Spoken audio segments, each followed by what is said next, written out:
What's up? What's up? It's the Arthur Moats Experience with Deke. I'm Arthur Moats, and that's my main man, Deke. What's good, dude? Man, I am excited. It's a beautiful day. It was a beautiful weekend. Got a whole bunch of new additions to the Steeler family. I'm excited that the draft is finally over. So now we can go to the next phase, man. So it's been a good day, man. Good little time for me, man. How things with you though? I'm doing pretty good. Yeah. I really liked our draft. I can't wait to talk about it. Absolutely, man. Absolutely. Trying to think, man. Did you get into anything this weekend? Weekend. Let me see here. Because today is just Monday. Now that I think about it. Golfed. I was able to golf on. What day was it? Saturday. Yeah, Saturday during the day. Got out. Got 9 holes in. It was pretty fun. 1v1 match versus my buddy, actually. Did you get the dub? You have to see. I recorded it. Okay. I like it. It's an interesting match, to say the least. To say the least. All right. And then Sunday was a lot of recovery. I had some Taco Bell. Yeah. Laid around. A lot of recovery. Yeah, because Friday I was telling you I had that 80s party. Yeah. So you know one of our close. One? I did. Yeah, it was nice. Okay. It was really nice. We had the draft going on and stuff. Everyone was getting crunk. They had beer pong. So that was really fun. And then the next What'd you dress up as? I just threw a jean jacket on and a Pirates hat. Fair enough. Did you have a shirt? I got to ask with you, did you include a shirt or not?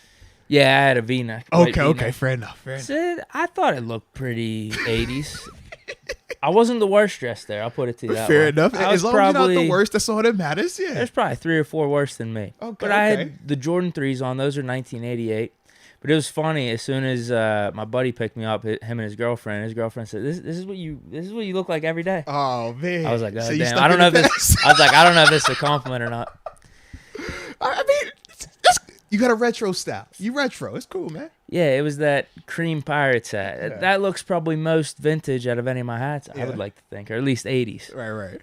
That's funny. I like it though. Okay. That was my weekend. Anything with you? Any baseball? Yeah, man. We had baseball again this weekend. Little man's team lost. Right now they're sitting at 1-2. Oh no. Yeah, 1-2 right now. But once again, dude, he's getting it. Like, I still haven't seen him strike out yet. Let me knock on wood. Every time he's up to bat, man, he's hitting, he's getting on base, singles, doubles, RBI. I'm like, bro, he scored again. I'm like, all right, I'm liking this, and we're improving in the field. That's the part right now that I'm most excited about, because we live, in a nice neighborhood. We're not just hitting the bat, hitting the bat to the ball. So I'm like, all right, we can get the swing improved, but that's already where it needs to be, it looks like. But it's the throwing stuff. So, we had him out there, a little early. I'm like, all right. And we was working on some of the stuff. And when it happened in the game, he caught it, threw it, got through. I'm like, oh, proud dad moment. And he looked over me at the stands and gave me the point. I looked back. Now I was in between him chewing gum, doing his little dance. Because I told you he celebrates after everything. So he gets the out, and my man does this, like, he's jumping and kicking his feet. I thought it was like an Ali shuffle, but then I'm like, nah, this is a little bit more Shane McMahon-ish than Ali, because, it just wasn't smooth enough. But yeah, man, he's down for it, though, bro. So that part was fun, man. I definitely enjoyed that. How you going about that? You don't want him to be the next Juju, right? Oh, man, you got to chill. You got to chill. Stop that. But, man. Is there going to be a point where you're like, hey, bro? When the productivity doesn't match it, then we'll talk about it. And that's going to be a theme that you might hear me say again at some point today when we're talking about our draft. As long as the productivity is there, I don't care about the other. Like, hey, have fun. If you need to be a little tough, be tough, But as long as the productivity is there, I'm all for it. We said the same thing with Juju. When the productivity was there, nobody cared to that extent. It was when it shifted, that's when it became an issue. So as long as little man keep, doing what he's supposed to do, I don't have an issue with it, man. Yep, I don't have an issue with it at all. I'm like, all right, hey, you better not strike out. You better not have no error in the field. You can't have no error in the field doing all that dancing stuff, man. You know that. Come on, man. And they be looking over there, is that I know who your daddy is. Dang, all right, yo, come on, chill. It ain't hard to recognize. Moats, you teach your kid to do this. Yeah, come on, man. I thought you were part of the era where y'all did it the right way. What's all this dancing stuff? Like, no, I'm actually in the AB and L Bell area. We were just as janky. But yeah, man. So other than that, man, it was a good weekend. A ton of research, and I will say that, man, because I felt like I needed to just kick back. You know how it is leading up to the draft, man. It gets real hectic. It's a ton of the prospects, planning, shows, and stuff like that. So once I got past that, I was like, I'm gonna kick my feet up. I'm gonna sit on my back porch, and I'm gonna just unwind. And it was a great time, baby. How much of day 3 did you watch? Actually, I watched 0. Oh, no. Correction. It was on in the background. I went to a birthday party as well. So it was like on in the background. Just enough that it was TV noise, but I mean, we weren't really paying attention to it like that. But I did get to see the Connor Hayward pick, and I got to see that interview. I did watch that part. Everything else, I was kind of like, all right, man, I ain't tripping. Like, yeah. Yeah, I got to see most of the day, too, at that party because they had it on a big screen. Yeah. So that was fun, being a lot of people out. There was a lot of Steeler fans, too. They were like, I want this pick, I want this pick. So it was fun. Day 3, all I got to see was the Calvin Austin, and I was done. I'm golfing. Yeah. That's all I worried about. Because we weren't picking till the 6th round anyway. So for me, that happened in the 4th inning of my son's baseball game. So I was like, all right, I'll take a little step back over here, record this, and I'm going to get right back and sit back down. So it was a vibe like that. But I wasn't about to sit there and be watching the TV the whole time, man. We did that already, for the important rounds. Well, no, because the best players come in the 6th round. I'm just throwing that out there. But other than that, we had watched all the important stuff. So I thought we were good. So with that being said, man, if you are ready, I'm ready. I think the people are ready.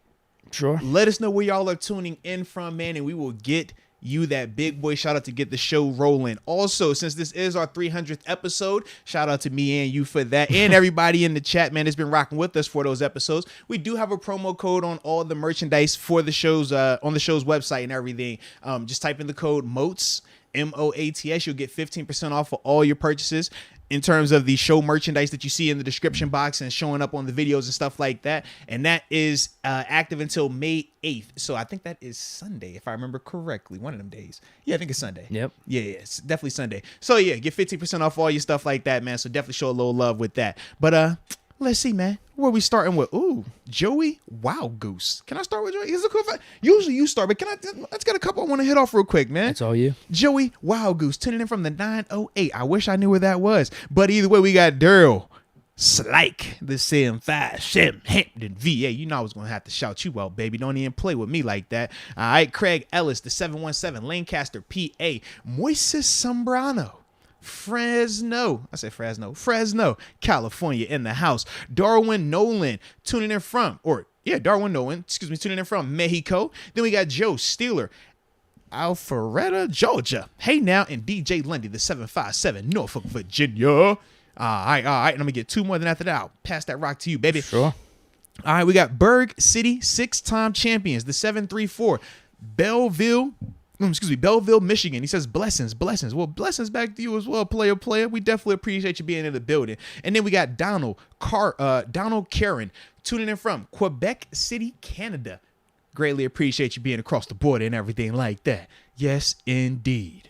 So I got 2 things here. All right, go get it off your chest there, man. What we got? Rod Dulles says, anybody watch the USFL? I didn't know they were continuing that league. Bro, they wild for putting that on during the draft week. It's still going on? They wild for that. Yeah. Anybody didn't want to put that on, boy, y'all are tripping. I barely remember it was NBA playoff basketball this weekend, man. True. Like, seriously, 100%. Bro. Like, I had to check to see, I think it's Sunday night, just being like, hey, who advanced? Right. Seriously, man. And I saw it was the Bucks, Celtics, and who else? With Grizzlies and some other team in the West.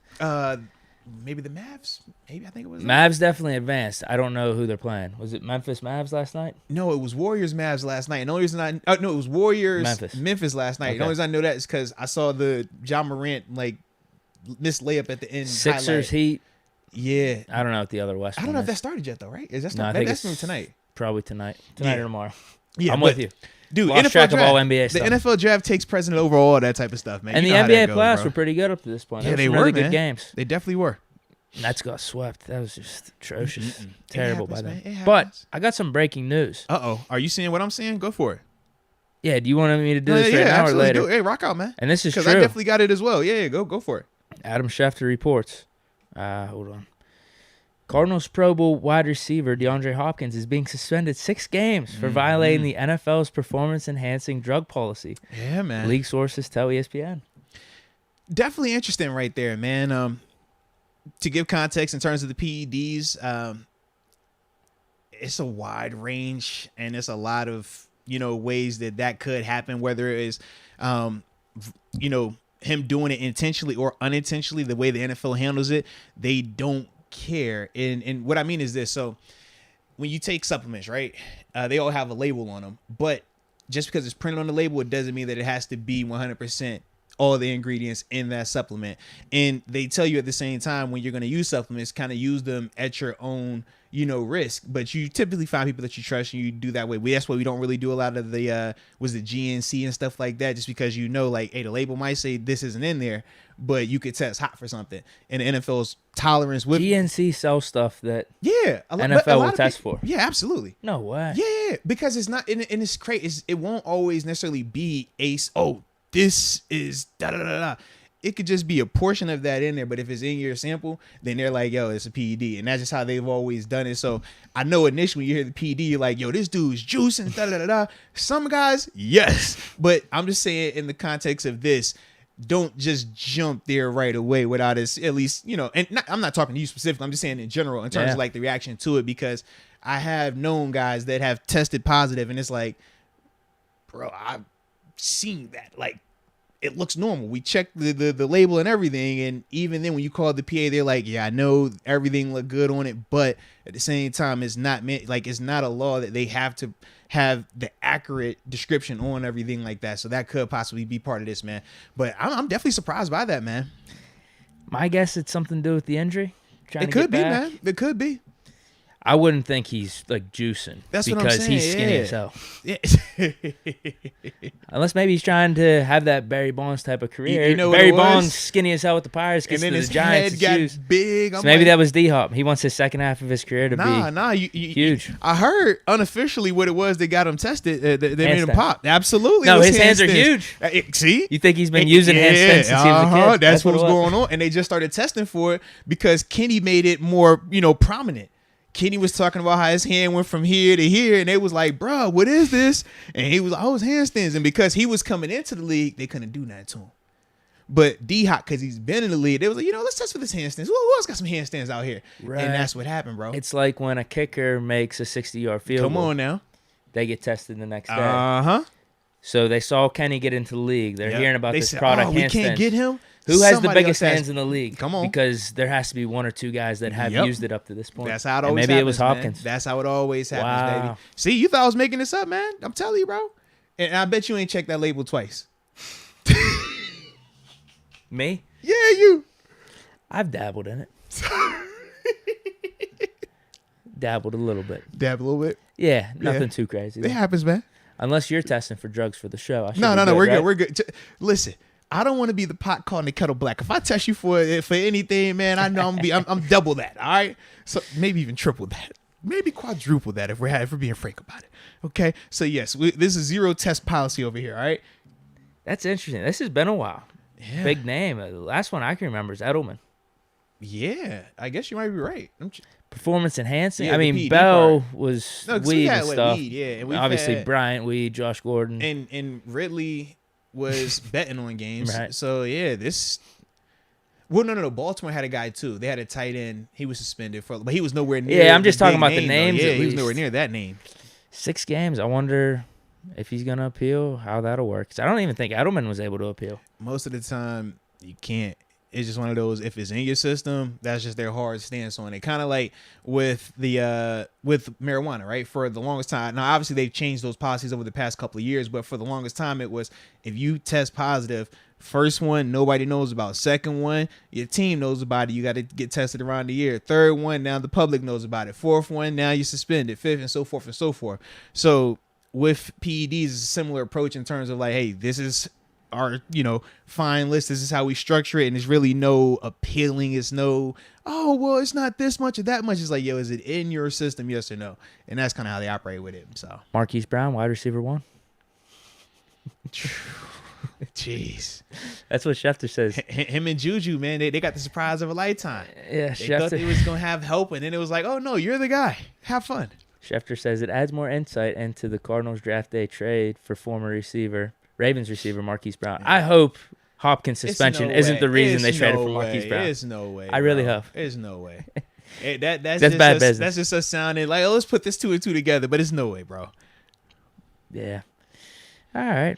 Well, that's unfortunate for him. Do you want another kind of breaking news here? Yeah, man. What you got, know man? About it, probably. Tyrann Mathieu signs with the Saints, but here's the contract details. Talk about it. 3 years, $33 million. Ooh. So it's 11? No. Yeah, 11 a year. 18 fully guaranteed. That's what we thought it would be double digits. That was cheaper than what we thought, though. We thought it was going to be 13, 14, maybe. We could have done that. How do you feel now, Edmonds 2.5, and we just brought in that guy, Kazzy? No, I still like the Edmonds still better. Like, Matthew's a better player without You think a it's doubt. more because of his career timeline, Tyrann? He's on the latter half, hitting 30. More than likely, yeah, because that is something that Kevin Colbert talked about, and especially when you're looking at that much money being allotted to him, that's what the Steelers say they want to do. They like guys that are closer to that, rookie deal or coming off of those rookie deals versus guys that are on the latter end, and Mathieu is definitely on the latter end. But I just think from a business perspective, I mean, one is $2.5 million. Have we seen? And he's pretty damn good. And my thing is, have we seen any other incentives associated with the 2.5 to make it more than that? Because I have not. I could check. I mean, obviously, we were talking a lot about draft this last week, so the details might have flew under the radar. Yeah, because I'm like, if there's something in there that means it has a chance to be more than 2.5, I think that's different. But right now, 1 for 2.5 versus 3 for 33, I ain't gonna lie, man. I gotta roll with the 1 for 2.5. I don't see anything on Spot Rec. No, that's going to tell you the truth. Spot Rec will let you know. Yeah. They'll tell you the incentive? Yeah, or in terms of how much money it could go up to. That's what I'm saying. Up here in this little paragraph? Yeah. Yeah, I'm not seeing anything. Just 1 for 2.5? Yeah. That's really it. Yeah. The cap hit's $1.1 million. It's hard for me to not love that in a sense, man. But I guess... Yeah, for a guy we thought 5 to 6 was actually really reasonable. Mm-hmm. Well, I was going to ask, too, do you feel like Mathieu is 3 for $33 million better than, or I guess we'll say 30.5 mil because Edmonds got 2.5, so just doing a quick little math on that. Right. Is he $30.5 million better than Edmonds? Well, his is 3 years. Could we do Correct. Basically 10? Is he $10 million better than Edmonds if we're doing it on year by year? What do you think?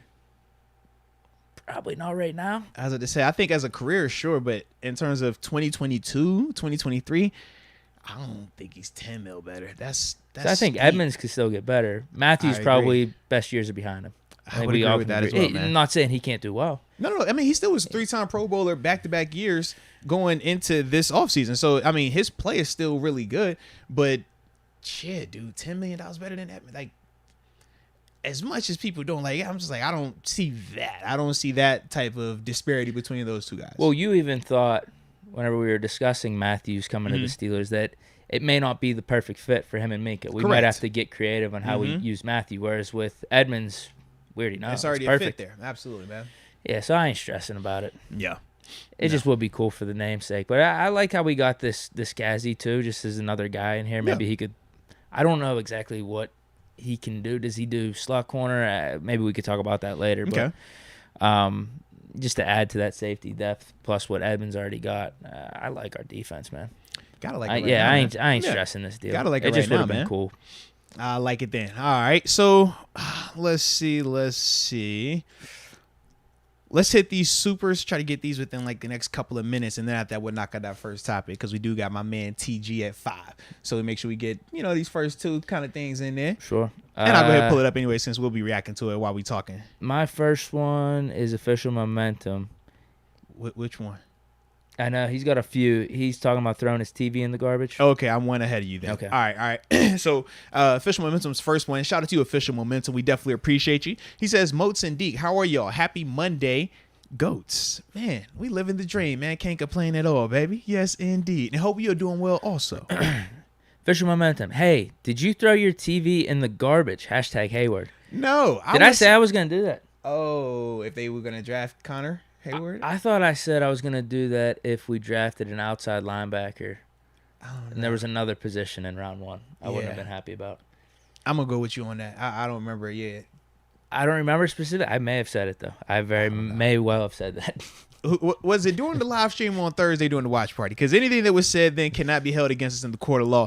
And probably that Friday morning or Friday afternoon, because I feel like we were still kind of getting it up out of our system, and some of it was still in our system, and just restarting it up in our system. Either way, it was a lot going on. So yeah.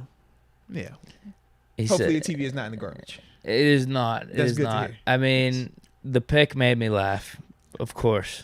And I'm sure we'll talk about it Absolutely. later. But it didn't get me to the point of throwing my TV in the garbage. He says, can't wait to call y'all on Friday as well. Hashtag my Steelers stories. Oh, okay. All right. Okay. Is he some inside source or something? I don't know, inside scoop? Maybe. Official momentum back again. Says, we picked up Beaver Falls native Jeter. Let's go. Let's get it. And then we got Solo 1. What's up, guys? Right up front, would either of you entertain a Deontay Johnson plus a 2023 pick, second or third round for Deebo? If so, do you think it would work financially and scheme-wise? Claypool, Pickens, Deebo for the win. I mean, that would be a heck of a lineup, but you got to pay Deebo 25 plus. Absolutely. And he said he wants to just be a receiver. Absolutely. So I was going to say, I'm not really feeling that, nor am I feeling moving Deontay for next year, for next year capital like that. I think if we were going to move him, I would have much rather have moved him going into this year's draft, just so he can feel that effect and it'd be a lot cheaper. The Deebo Samuel move, like I said, it's expensive, man. It's expensive. And then you still have to ask yourself, is Matt Canada going to be able to get creative like how Kyle Shanahan is to get him in those type of positions? We still have our questions about Matt Canada, but we're optimistic about him as well, man, because he has this guy at quarterback now, so I'm definitely hyped to see how that thing plays out. But for me, I personally would not do that though. Russell Rodriguez, bang bang, let's go, gang. The 503 Oregon. Hey, let's get it. Official momentum. Deke calm from Friday. Must have been the White Claws. The White Claws were nice. Yeah, some drinking over the weekend may have calmed me down. Yeah, man, you need that every once in a while, man. Yeah, Orlovsky, not thrilled with him. It's okay. And that's the beauty of life. We all have just different opinions and different perspectives. But as long as, we respect each other's opinions and respect each other's feelings, it all works the way it's supposed to be. Shout out to nature. I don't know if I have much respect for his opinion, though, to be honest. Oh, man, that's a little one-sided, but I have respect for him. He's fine. That opinion, not much respect for, hey, to be fair honest. Enough. That's the beauty of life, though. We all have, what we like and what we don't like. Yeah. He says the Honey Badger is close to being with the Saints. Well, it's already locked in. Yeah, it's locked in now, baby. Already reported. Official momentum again. With Mitch, Pickett, and other quarterbacks, bye-bye Mason. Actually, you want to get into that, man? Right now, is the Mason era over? I personally don't think so. Do you? No, not until maybe after training camp or after preseason. Maybe we cut him or trade him. But no, he's going to be a part of the competition, I think. That was definitely the mindset I had as well with that. I have seen that kind of going around that, Mason's definitely out of here. I'm like, the only way Mason is out is if he performs bad during the all season, during OTAs and training camp / preseason. I think that he's still very much in the conversation. I mean, it doesn't kill you keeping him. That's the other part of it. It's like, when we look at the way it's structured, when we look at the cap hits and stuff like that, it doesn't kill you even with all three of those guys. Part of it, like we said, we didn't like it from just seeing the money that would be in that room, but as a whole, it still wasn't going to make or break you or anything like that. So I just think for Mason, man, it's all about, how he responds to this. Yeah, I mean, he could be pissed off. I hope he is. But he should have been pissed off all offseason anyways when they brought in Mitch Trubisky. So I do feel like Mason's going to be fired up, man, ready to go. I hope he is. I just don't see why he should turn down this competition, turn down this situation. I think this is a great chance for him and Mitch, because Kenny is good. Kenny is going to be here. Kenny, like, when you're that first-round draft pick, it's just it's job security that comes with that. But I think for Mitch and Mason, man, they should be looking at this opportunity, as a chance that, man, we know he's going to be here, but there's no guarantee that he has to start this year. If we go out there and do what we're supposed to do, we can at least put that on hold for later in the year or next year. I've had similar thoughts when we drafted Bud Dupree. It was like, I like the fact that he's here, but my job is to make sure. I swear, absolutely. I told him this. I was like, Bud, you my dude. It was, in fact, we took the picture the first day he got into the locker room. I'm like, we're going to take the pick, but I'm like, I don't want you to start, because if you start, I mean, you beat me out. It was that simple. Yeah. You said you like him being here. I said, no, I didn't, as a person, I said to him, I was like, I like you being here, but I'm like, bro, my job is to keep you off the field as long as I can until management tells me you got to go out there. But my goal is to every day, whether it's practice, whether it's in a game, whether it's in a community, whether it's an interview, whatever it is, to make them see that I'm better than you. And he was like, that's cool. I respect it. But that's what I feel like. That's how you had that good relationship. Yeah, but that's why we're so close, because we're all honest with each other like that. We all say, man, look, we boys, we competing against each other because we all want to be that guy. We want to be that starter. Jarvis, Deebo, like, we all had them conversations, man. But if I'm Mason, that's the type of thought process I'm trying to have in this scenario, because money-wise, there's nothing that says you're out of that equation. And even though Kenny is the first round draft pick, because he's not a top 10, top 5 pick, it's like, bro, they don't have to put you out there right now. Ben was taking 11. Right. And think about what Ben, they didn't just throw him out there either. So and Maddox sucked, man. So it's certain things that you just know. You're looking, you're like, okay. And I said to myself, I was like, well, shoot, we brought in Bud at what, in the teens? I was like, shoot, Jarvis was in the teens, and Jarvis didn't even start right away. Now, they played him, but it was still different. So I'm thinking to myself, like, well, shoot, keep that same energy this time around. And if you're Mason, I think you take a similar approach. I think that Mason could definitely, be a guy that make this thing interesting if he is consistent, if he steps up in there. But we'll see, though. I think the question then becomes, even if Mason does fine in preseason, does fine in training camp, and they still view him as the third stringer, right? Will they cut him? Will they trade him just to save the cap space? See, I think you could potentially look into a trade. I don't necessarily think they would cut him. The only way I see them cutting him is if Chris beats him out, if he was the 4th guy on the roster, or if it's even between him and Chris. If it's close or it's even, Coach T goes with the younger, cheaper option. We know that. But the one thing right now is, well, actually, I got it, because I was about to say Mason doesn't have any practice squad eligibility, but with the new versions of it, but he ain't going for that. He ain't going for that. So that's not an option for him. He's going to have to be on this roster. No. And he's going to have to beat guys out to be on that roster type situation. Because you figure Pickett being the first round pick, and we already went over Mitch's contract. Yeah. If you cut him, you're actually spending more money because of the dead cap. It goes up to like $10 million instead of what it is right now. So I don't think we're getting rid of either of those two. Yeah. Then it just comes down to comes down to you want Mason still in the room. If he stays at the third guy, if he beats everyone out, then I guess there's no happy medium for him. I don't think it's either he's the starter or he's third. Yeah. And if he's third, then I do think it's a fair conversation to have of trading him. Yeah. Because if we just brought this dude in from the 7th round, then what are we doing here? But I just don't see it happening right now, though. Yeah, it's definitely. I don't either. Yeah, you got to let the offseason play out. And that's what even Colbert said in his interviews. He was like, all 3 guys are going to compete. Yep, absolutely, man. Let's go, UW.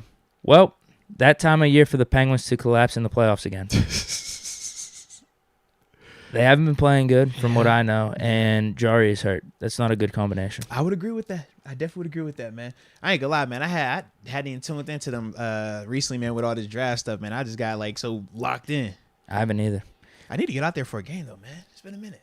Black and Martyr, just doing my thing. Hope all is well. Team captain, we always appreciate you, baby. Always pulling up. Yes, indeed. Uncharted TV. The Steelers brought in 20 dudes this weekend.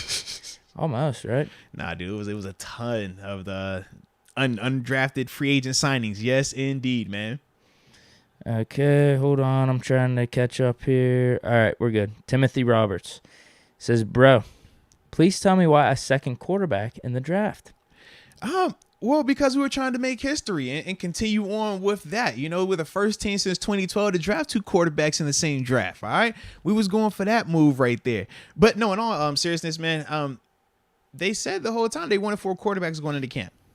That was the reason why when Haskins passed away, we started talking about, them potentially drafting 2 guys or drafting one and signing one as an undrafted free agent. I think the Chris signing was no different than the Kenny Pickett signing, draft pick, in the sense of if that's the guy that they wanted, that's why they didn't wait to get him. They went and got that guy. Now it was, I believe it was rumored that the Steelers even considered trading up to 15 to go get Kenny as well. That's the guy that they wanted. So when I think of Chris, if that was their guy, why allow him to negotiate with other teams? Because when you don't draft a player and you try to sign him as an unrestricted free agent, he can talk to other teams. And the Steelers, they won't guarantee base salaries. They will bump the signing bonus up, but they don't guarantee the base element of it. Whereas other teams, they will guarantee that. Other teams will pay undrafted free agents more than a 7th or 6th round draft pick, just based on the player and if they love him and if they want to pay him that, and based on his market of other teams trying to call for him. So if you're the Steelers and you didn't want to deal with that, the easiest fix is to call him in that 6th or 7th round and say, hey man, I'm drafting you. Now you don't have to worry about would he come here for $10,000 signing bonus when that team over there went off from $60,000 in signing bonus. You just don't have to deal with that. So I think that's ultimately why they drafted, Chris as the second quarterback. I just think that was the guy that they liked, man. Yeah. What was interesting was it was still available. Mm-hmm. Carson Strong. Yeah, I know. Undrafted. I know, man. Wow. But this whole draft was wacky, dude. Think about the Sam mocks. Howell in the 5th. Dude, mocks had 4 or 5 quarterbacks going in the first round. Had multiple guys going in the top 10. Turns out only one is in the first round. The next one is in the third. Then after that, middle of third, and then Malik was a little bit later in the third. No, and then who was in the fourth? Sam went 5th. Was it Matt Corral? No. Corral was in the third too. Corral was in the Panthers. third. Malik was in the third. Yeah. And Howe went 5th. Yeah. Bailey Zappi. He was in the fourth. Yeah, Zappi went before Howe. Yeah. So it was just wacky in terms of how all of that played out, man. But to me, if that's the guy that you want, and did you hear the thing about them saying they had 3 first-round grades on quarterbacks this year? I did see that headline. Yeah, so I was just like, man, either we're the smartest guys out here or we're the smartest guys out here, baby. That's how it's going to be, man. I do like that, though, man.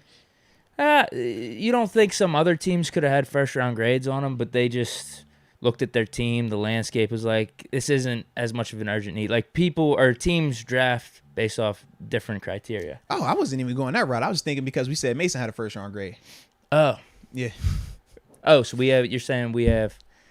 Well, obviously, Kenny Pickett better have had a first-round grade. Right, but I was like, oh, all right. So maybe it was Kenny at 1. We maybe had... Well, apparently our list was... I was going to say, maybe our list was Pickett, Ritter, Malik. I think that's what it was as the 3 first-rounders. But I was going to try to throw Oladokin in there, too. Yeah, I'm going to say, maybe he was the mystery first. Maybe we had him as a third-rounder. But yeah, when I heard that's what I thought. I didn't even think of in the sense of like, oh, why didn't this team pick him versus that? Because it is what you said. That does play a part of it. If they feel like this is more of a pressing need than that, or they think that this prospect can just give them more than what he can, it doesn't matter the grade. They're going to go with that guy. So I don't get caught up into that. But I was just laughing like, dang, y'all tell me Mason had a first-round grade too. All right, okay. Everybody get first-round grades now, man. But yeah. See how it plays out. Absolutely, man. Absolutely. But we stopped at where? Timothy Roberts. All right, so we'll pause and let's start this first topic more officially anyways, man. Okay. In terms of, our reaction as a whole to the Steelers draft.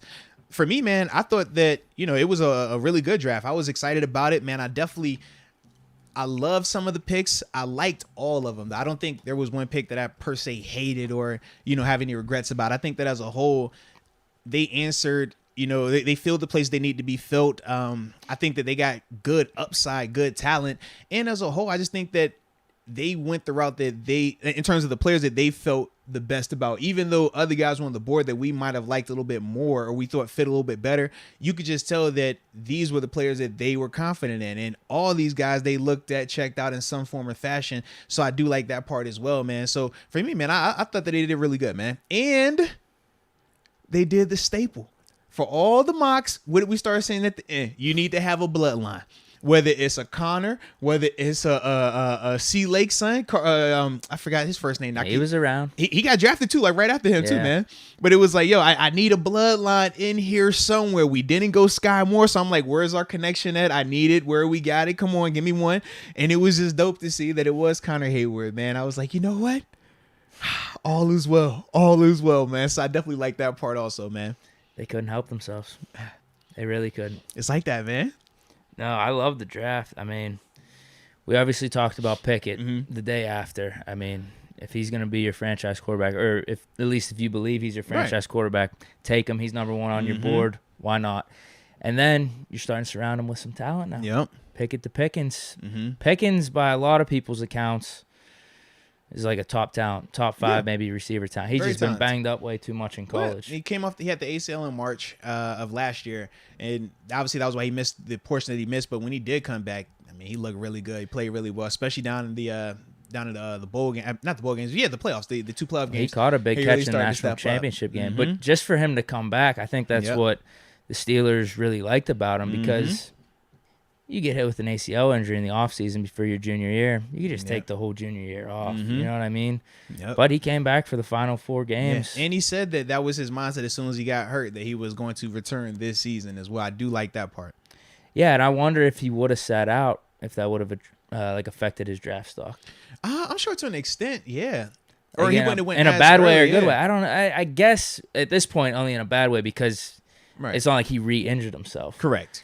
Because him coming back shows his like mentality. I just want to play football. I want to be there for my guys. Mm-hmm. So I really like that. I like the other pick of Calvin Austin, wide receiver. Mm-hmm. Little maybe Tyreek Hill comps there. DeMarvin Leal. Mm-hmm. High upside pick. A lot of people thought he was going to be a first rounder coming into this college football season. Didn't test well at the combine. Mm-hmm. I didn't really have him on our radar because I didn't know how he'd fit our defensive line. Yeah, well, to me, this is the thing. When you watch me play in the 4-3, but to me, he is a 3-4-5 technique. A 3-4 like defense 5, yes. And this is the biggest reason why. I know people say, oh, he's like 285, da-da-da-da. I get that. Bro, you could put 10 to 15 on him. I think that he is average athletic ability playing DN in terms of the NFL level. But he has above average to really, really good athletic ability if you're bumping him inside to the 5 technique. Or even when we go to our sub package, he could play the 3 technique. Or as we've seen with Cam Hayward, you put him at DN and run situations when you're in sub package ball, and he will be a bully to any tight end. I think that he's capable of all that. I think that his pass rush package is already developed enough that he'll be ready to go if you're rotating him in, or in the, if there's a situation where, Tuitt isn't back, whatever that may look like. I do think that DeMarvin will be able to give you some productivity. I just think that, you want to fill him out a little bit more. Just get, like I said, 10 to 15 pounds on him. And I think that he bumps inside naturally. If you try to stand him up and play him in a 3-4, I think you will see him struggle. To me, the only, like, the 3-4 defense I would put him in, if he was going to stand and be an outside guy, would be like a Baltimore type thing where they don't necessarily have guys that are dropping into space. They got big, heavy-handed Pernell McPhee type guys. And even him, Pernell McPhee, is still, 15, 20 pounds lighter than this guy. So that's why, for me, man, I think that he just transitions perfectly. You bump him down into that 5 technique. Because even when they were running the 4-3 defense and he was that DN type, he was always going to the strength, the run strength side of it. And they were running like what's called like an underfront. So they would walk the athlete linebacker down to the line of scrimmage, still be off the ball, but he's the coverage guy. Whereas you knew across, that's the guy that's going to be, stuffing the run. That's the disruptor. That's the heavy-handed guy. You watch him rush the passer out there as an end. It ain't a lot of edge-type rushes. It's power and spin move inside. That's just, what you get when you get a big body. Like that would look, if you had Tuitt in a 4-3 defense playing DN, that's what it would look like on tape.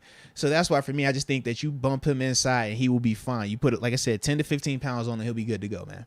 Yeah. But I like that pick a lot, man. Really good pick. Also, considering the uncertainty with the Tuitt situation, even if he is back, though.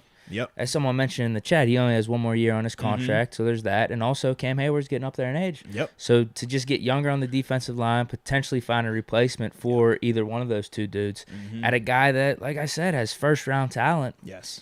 He's somewhat like Loudermilk, some of these other guys on the defensive line. We're like, I think, just hoping they develop. Yeah. And it's like the best-case scenario for them. Like, could they just be staple starters? Hometown optimism, that's what we call it. Can this guy be the next Tuitt or Hayward for us? Like, I actually believe that's capable for him. Whereas I think some of these other guys were drafted in 4th, 5th, 6th rounds. We're just like, hey, could they be suitable for us? Could they be good enough to just get some snaps in, or even just start? It's just we never really view them as studs or potential Pro Bowl type play. I think this guy has it in him. I would agree with that, man. When I did my instant reaction video to him, that was the one thing I saw. I was like, yo, he reminds me of Tuitt. Like, just watching him. I know he's playing in a 4-3 defense and he's out at the end.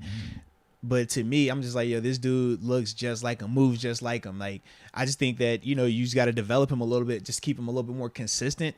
And like I said, add a little bit of weight on him. But I definitely like that pick a lot, man. And then for me, after those 4 rounds, I was like, I'm done. This is a great draft. I'm going golfing. And, we drafted Hayward, whatever. I'm laughing about that. We got the upside linebacker from Ole Miss, played running back. Mark Robinson, absolutely. Switched to linebacker. All right, he looks like he's pretty fast out there, a little undersized. Yep. But then also in the 7th round, we took the 4th quarterback. And as we mentioned, whatever. Like, the people that are upset about it, it's like, what? It's 7th round. Like, I can understand if we would have taken someone in the 4th round. I would have been upset. Yes. 7th, I don't care. Come on, 7th round. I really don't care. There's like 10 or 20 picks away from the draft being over. Yeah, we say you got to go for storylines or like interesting people, right? That's what you do at that stage of the draft, man. And he looks like he has a good feel for the game. He can throw the ball pretty decent. Nah, man, dual threat guy, athletic. He's a little undersized, but at the same time, I think that, and we talked about him. We said, like, he makes people miss. He was apparently rising up the draft boards. We said he makes people miss. We just said that he doesn't do it to the extent of Malik Willis.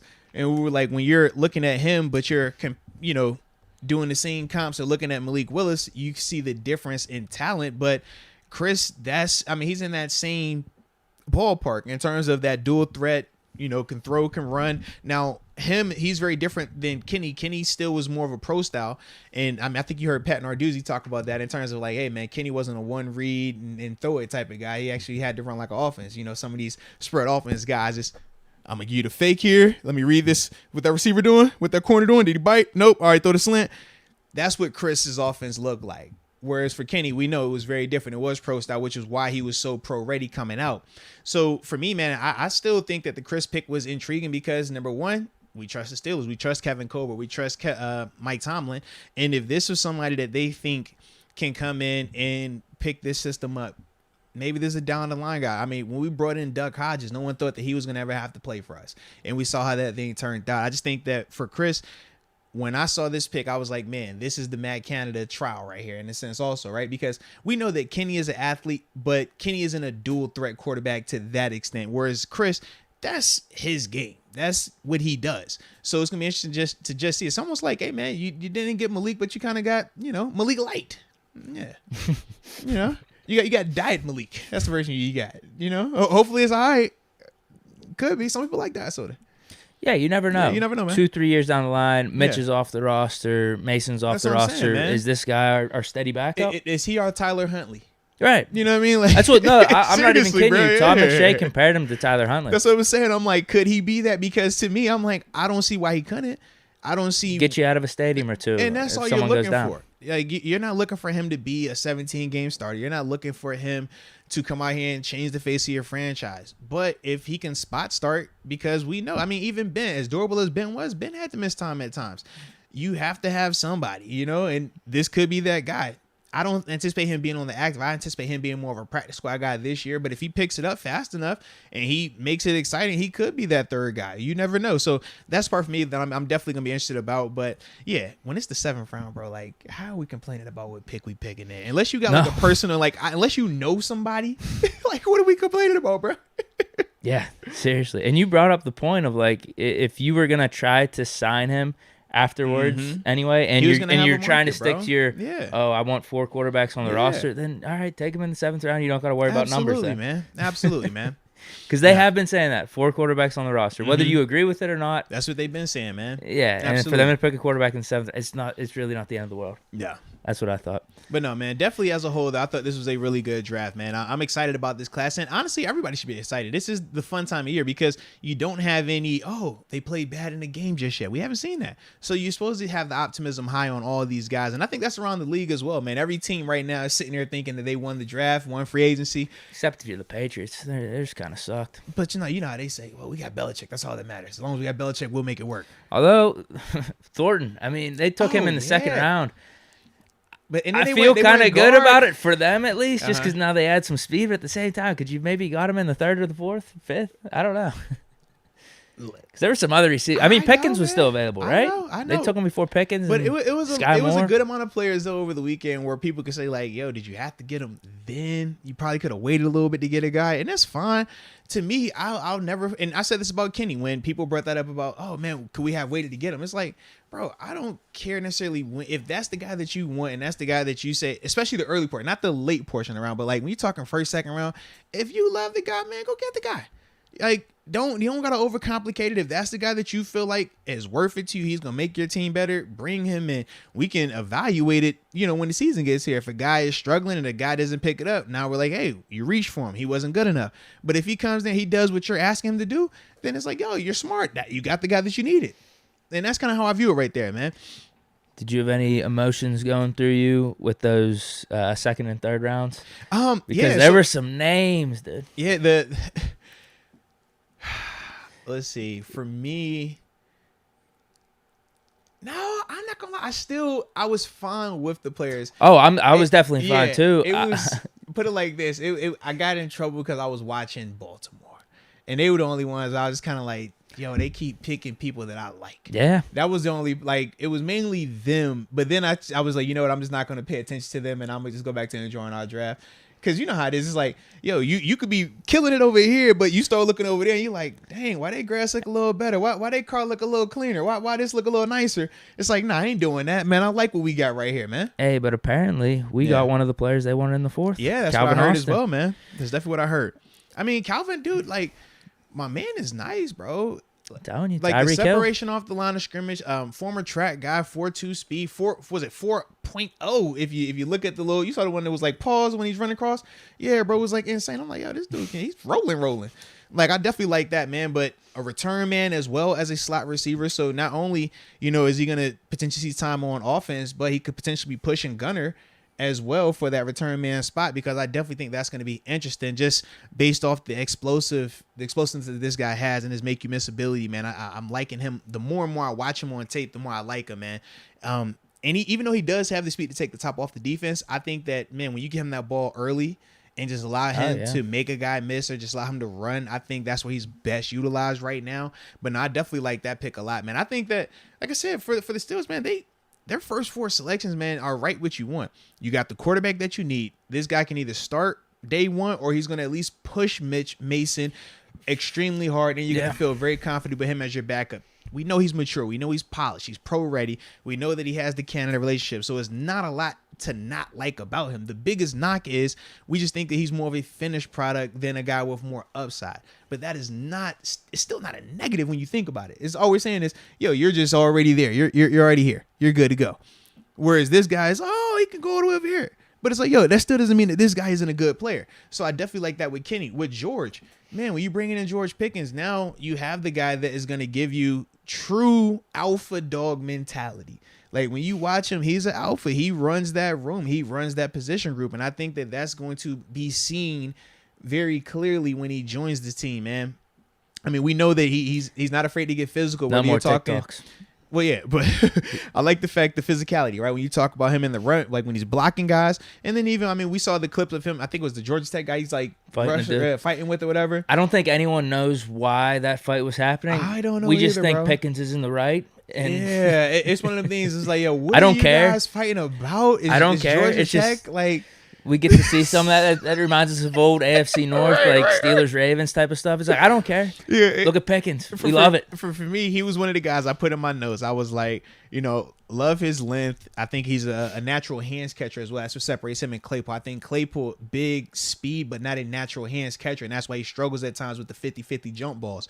I think with Pickens, he's more of a natural hands catcher, and that's why when you see him go up, man, he's going up and he's grabbing that ball out the air.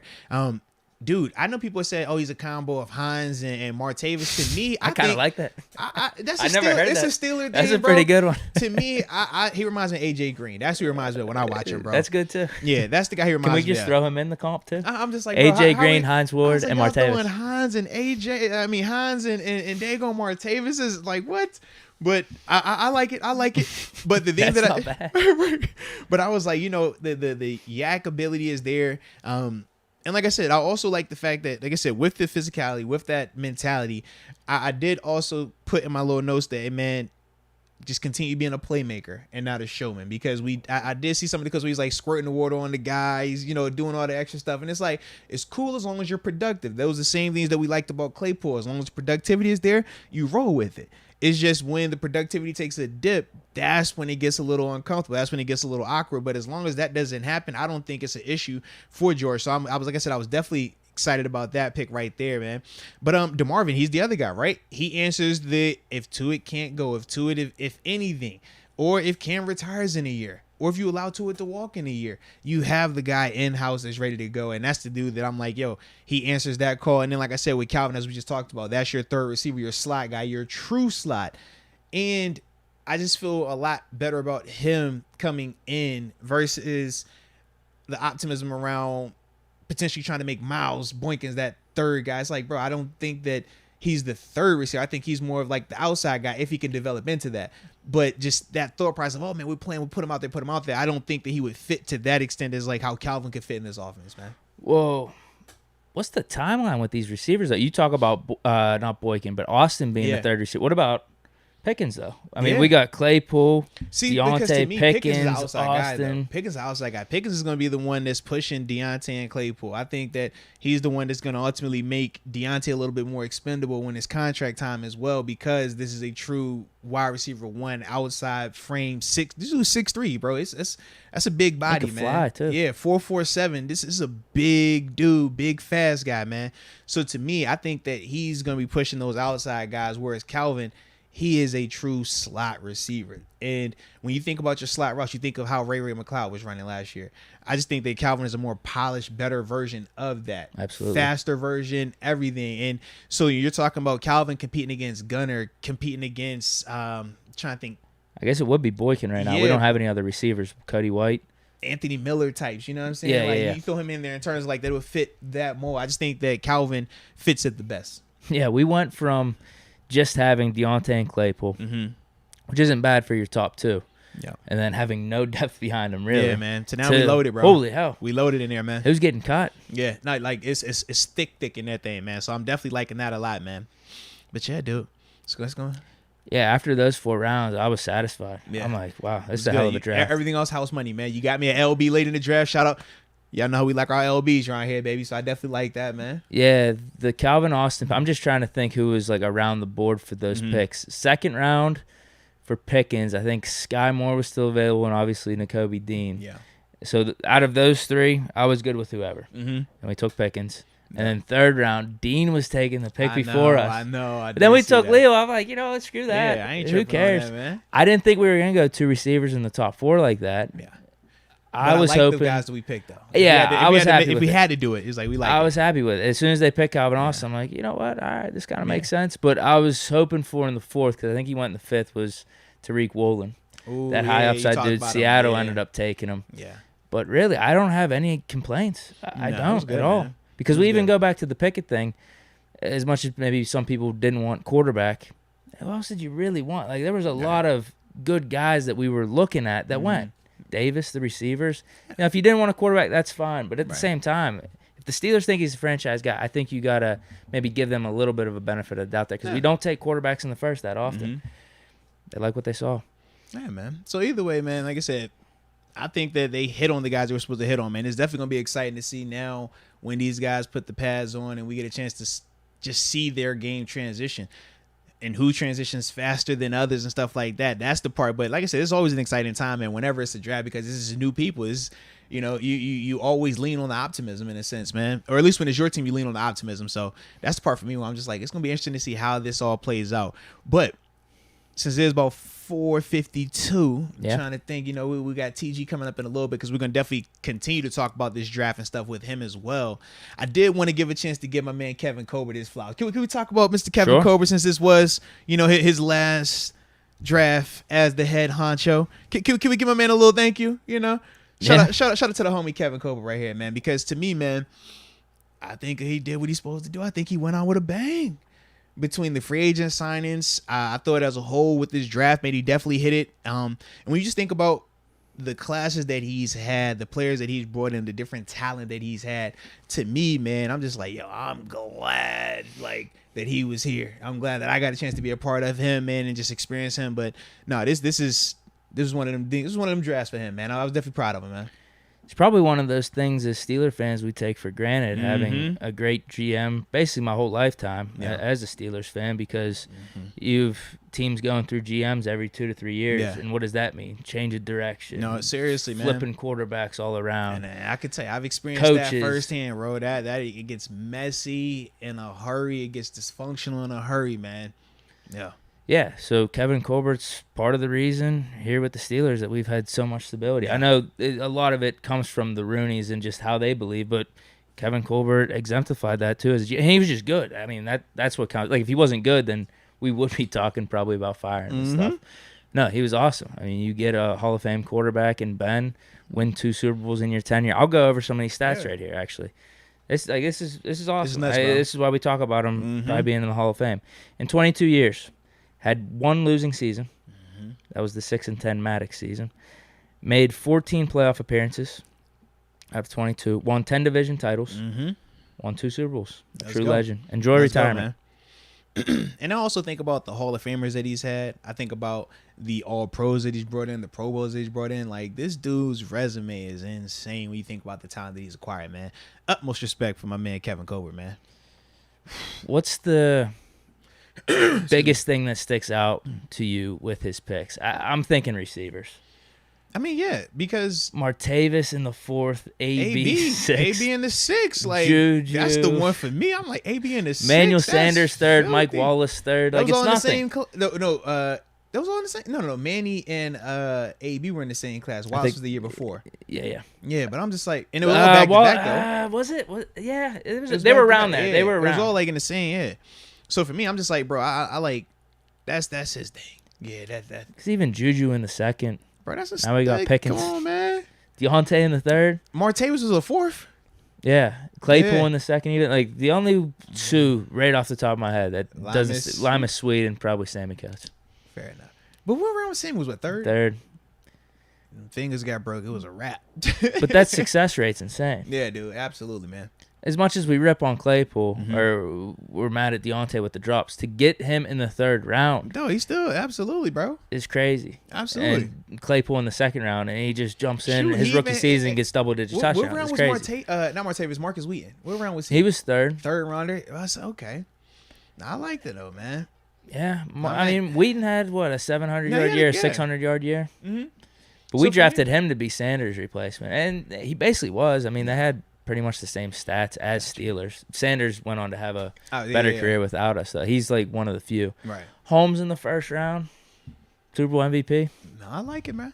I like it. Shoot, even he brought in Plaque still, right? If I remember correctly. Yep. Yeah. Yeah, he was a 1st-round pick. I don't know if he was around for Hines or not, though. I don't know if he came after that was Hines. The one. I wasn't sure. But Hines was a 3rd round. Yeah. Crazy. Nah, man. Shout out. I think that's the one thing that Kevin sticks Colbert, out, man. right, in terms of his draft. Yeah. Now, without a doubt, man. And like I said, I always love my man Kevin Colbert because he helped me. You know, he changed my life, baby. You know, and he was a man of his word. He was a man of his word, and that's the thing that I always love, man. You know, he doesn't care how you get here, but he's gonna find you. And I'm always like, you know what? As we're rolling on our list, I'm like, I'm part of that. I'm in there somewhere. Hey, Kevin, I appreciate you, baby. I appreciate you calling me. You know, seeing it bringing me in, baby. You're breaking up a little bit of that paper that you got. Thank you. And, you know, always being honest too, man. Because that was the other thing. I was joking about the whole Bud thing, but it was also, you know, when you talk about Kevin Colbert, he don't mind being honest with you. Some GMs, they're going to give you the runaround. They're going to hit you with the, oh, no, you're good. No, you got da-da-da-da.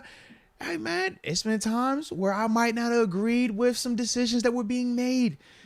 And I presented said grievances with him. And he was very respectful and had no problem communicating that back. And for me, I always appreciated that about Kevin Colbert. Because not all GMs do that. Not all GMs treat their players with the same level of respect that we treat them with. You know, sometimes you get these GMs, it's like, oh, I talk down to you. You're like, nah, bro, I'm a man. You ain't gonna be doing none of that. But with Kevin Colbert, man, like, just the utmost respect for him, man. Like, the talent evaluation, the honesty, man, the consistency as well. You know, and he's just one of those guys that it doesn't matter when you run into him. If you play for this dude, man, he's gonna have the time for you. You know, you can catch him wherever. Anytime I run into Kevin across the city, man, it's always been love. It's always, hey, good conversation, stuff like that. And he's just one of those dudes that you could tell it matters to him. And it means a lot, you know, in terms of him putting his reputation on the line when he brings in guys, man. So I always like that about Kevin right there, man. To piggyback off that, I heard him in one of his recent interviews. I think it was with the Steelers, and Terrell Edmonds was brought up. This was after we signed him. And he basically said that. He was like, we talked with Terrell. We were really open with him on how we viewed him. And if our numbers wasn't matching up with what he thought, we encouraged him to go out on the market, see what it was. Because if we do turn around in a few weeks or a month and neither of us have made a decision on safety yet, maybe it's best for both of us to get together. And that's what happened. But with this process that Colbert laid out there where he's really honest with the players, at least there's no resentment anymore. Correct. Now. It's like he saw what was out in the open market. Now you see that what we got, maybe it works for you to come back. And that's the thing that makes it work like that, because of the honesty. When it's not truthful, when they're trying to save face or they don't want it to be uncomfortable because you're in person, that's when, you know, the message can get a little twisted, and then you have guys having grievances or having issues with organizations. Whereas with Kevin, he's like, yo, man, if we making this decision, it's because of this.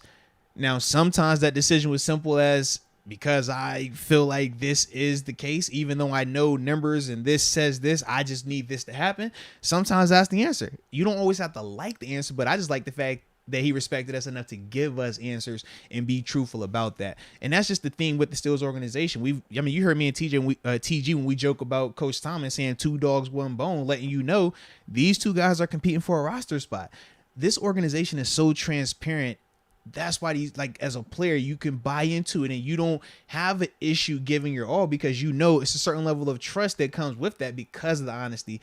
And that's just something that I never took for granted, man. It's something that I think as Steelers fans, we should not take for granted as well, man. So shout out to my man, Kevin Colbert, man. Absolutely. Underrated thing about the Kevin Colbert era is the timeline where we were going to Super Bowls. Those teams that he built up in the early 2000s, obviously we won one in 2005, Super Bowl XL, but yeah. We did it with multiple coaches. Bill Cowher, and then Mike Tomlin, obviously. Yep. We had 3 Super Bowls in the stretch of, we went to 3 Super Bowls because obviously we lost in 2010. Yeah. 3 Super Bowls in the span of, I think it was 5 years, 3 Super Bowl appearances, 2 different coaches. Like, that's credit to Colbert on building that type of team that can transcend 2 different coaches. Well, and you look at, I think it was a stat that showed like his average draft picking position in the first round was like 20, 22. I'm like, that's letting you also know that he's putting together solid rosters where talent-wise, we're never in a position where our franchise is abysmal and our squad is abysmal. We picking in the top 5 and stuff like that. We don't do that.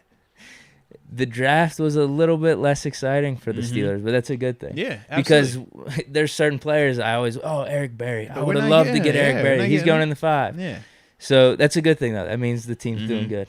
Yeah, without a doubt, man. Without a doubt. So, with that being said, man, we're about to hop on the phone with my man Terence Garvin, former Pittsburgh Steeler, to talk, more of this draft stuff as well and get his thoughts on Kevin Colbert. But I am seeing this a ton of people on the viewership, man. Shout out to everybody that's here with us, man. We greatly appreciate y'all. But make sure y'all hitting that like button as well, ladies and gentlemen, because y'all got to let the people know that y'all were actually here. If you didn't like it, were you actually here? Did we actually see you? Did you actually view the video? You know how it goes, man. True. It's like if it's a party and you don't drink a White Claw, did you even go to the party?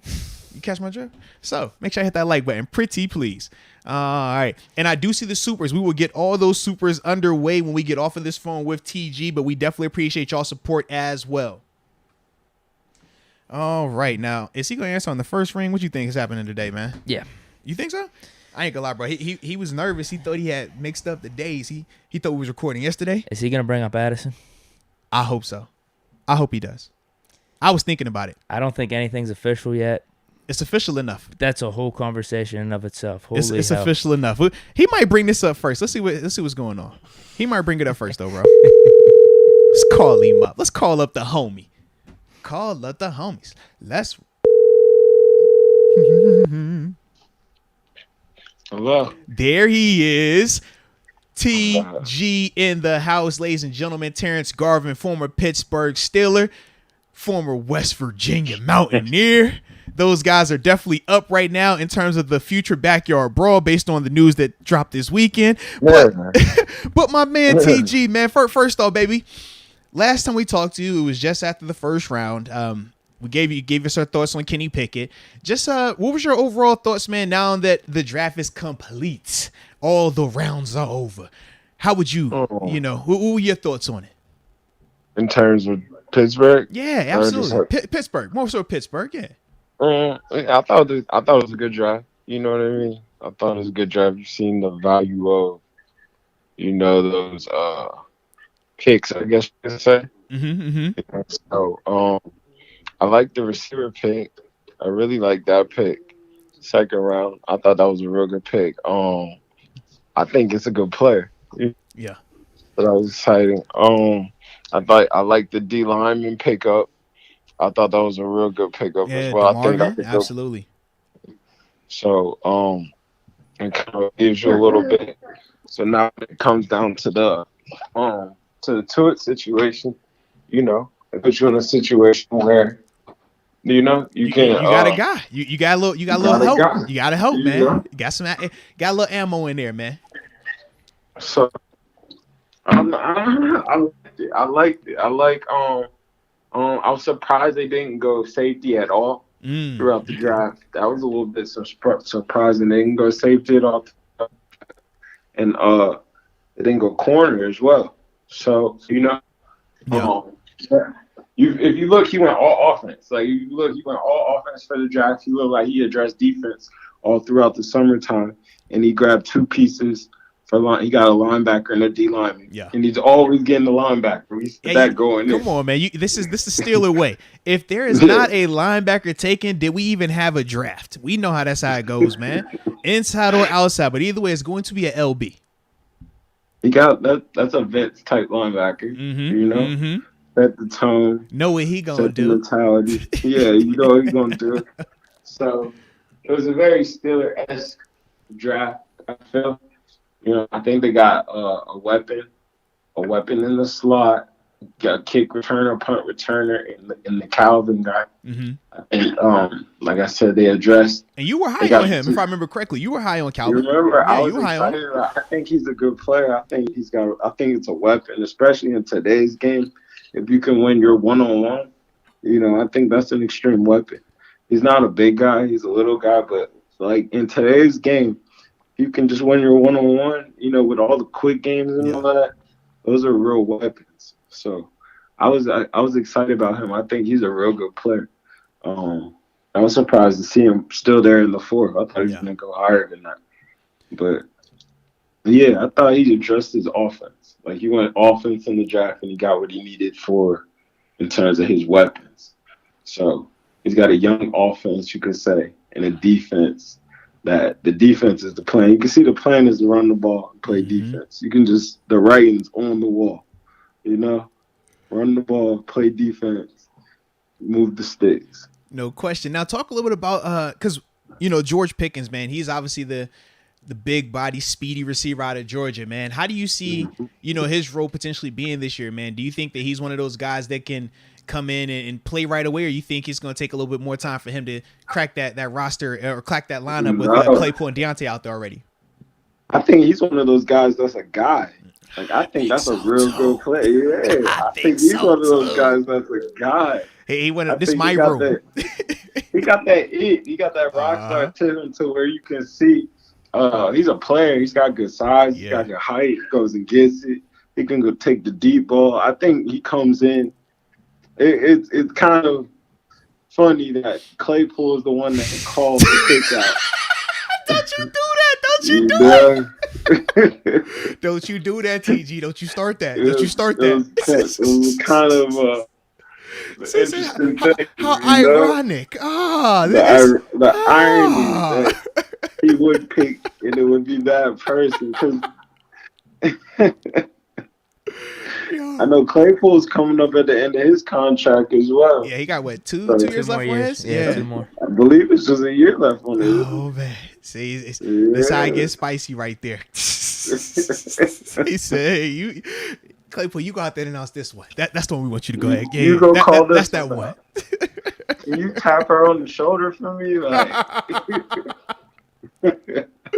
Nah, man, that's funny right there, man. Could be like a Martavis type of emergence, I started right? to think that, yeah. Where you don't really see him for the first, 5 or 6 weeks, but then you hit a point where you're like, we just got to see what this guy can do. Who is this guy? Play and Martavis, he had like eight or 9 touchdowns. Tay went from like quiet to just, he on top of the world.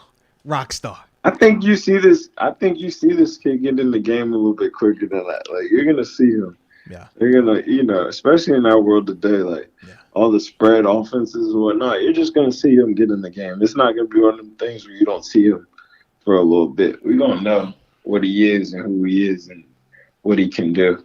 Yeah, because to me, man, I think that he's definitely super talented. I mean, he looks like he could be a wide receiver 1. Obviously, we know he missed some time last season because of the ACL injury that he was coming back from. But I just think that this dude, man, he's going to be a player. The further removed he is from that ACL, the better he is going to be in my eyes. I think he's a good player. I think he can go. He's got that dog in him. I think that's it. I think they hit up. One thing they do is they pick good receivers. Yeah, we would literally just talk about that. They pick good receivers. I think this is a real good pick of receivers. So I think he hit right there. I think that's a home run pick. Now, I also like the fact that he do got a little bit of that nastiness in him as well. Were you concerned at any point with this pick, or are you concerned? We know he beating up Georgia Tech players. I seen him squirt a little water on a guy. You know, got to keep just a little bit. You know, but does any of that concern you? I remember seeing that happen. Like, I've seen that happen live. I remember that. Watching that. But, no, I don't think it's concerned. I think he's going to the perfect place. I think Coach Tomlin the perfect one to deal with that, in a sense, or handle that. So he said he'd rather say whoa than sickle. That's where on the street. I think it's a good pick. I think that's a steal. Yeah. You know, to get that in the second round, like, he's really he arguably was the best receiver in the draft. Mm-hmm. You know, well, I've seen that argument. And if not, you can't say, like, that's not a steal in the second round with all the receivers that were going so quick. You know, that's a great pickup. That's a great pick. You know, you got somebody for the future. You got somebody for Pickens to grow with. So it's exciting. And Pickett, I'm sorry, you got somebody for him to grow with. So it's exciting, you know?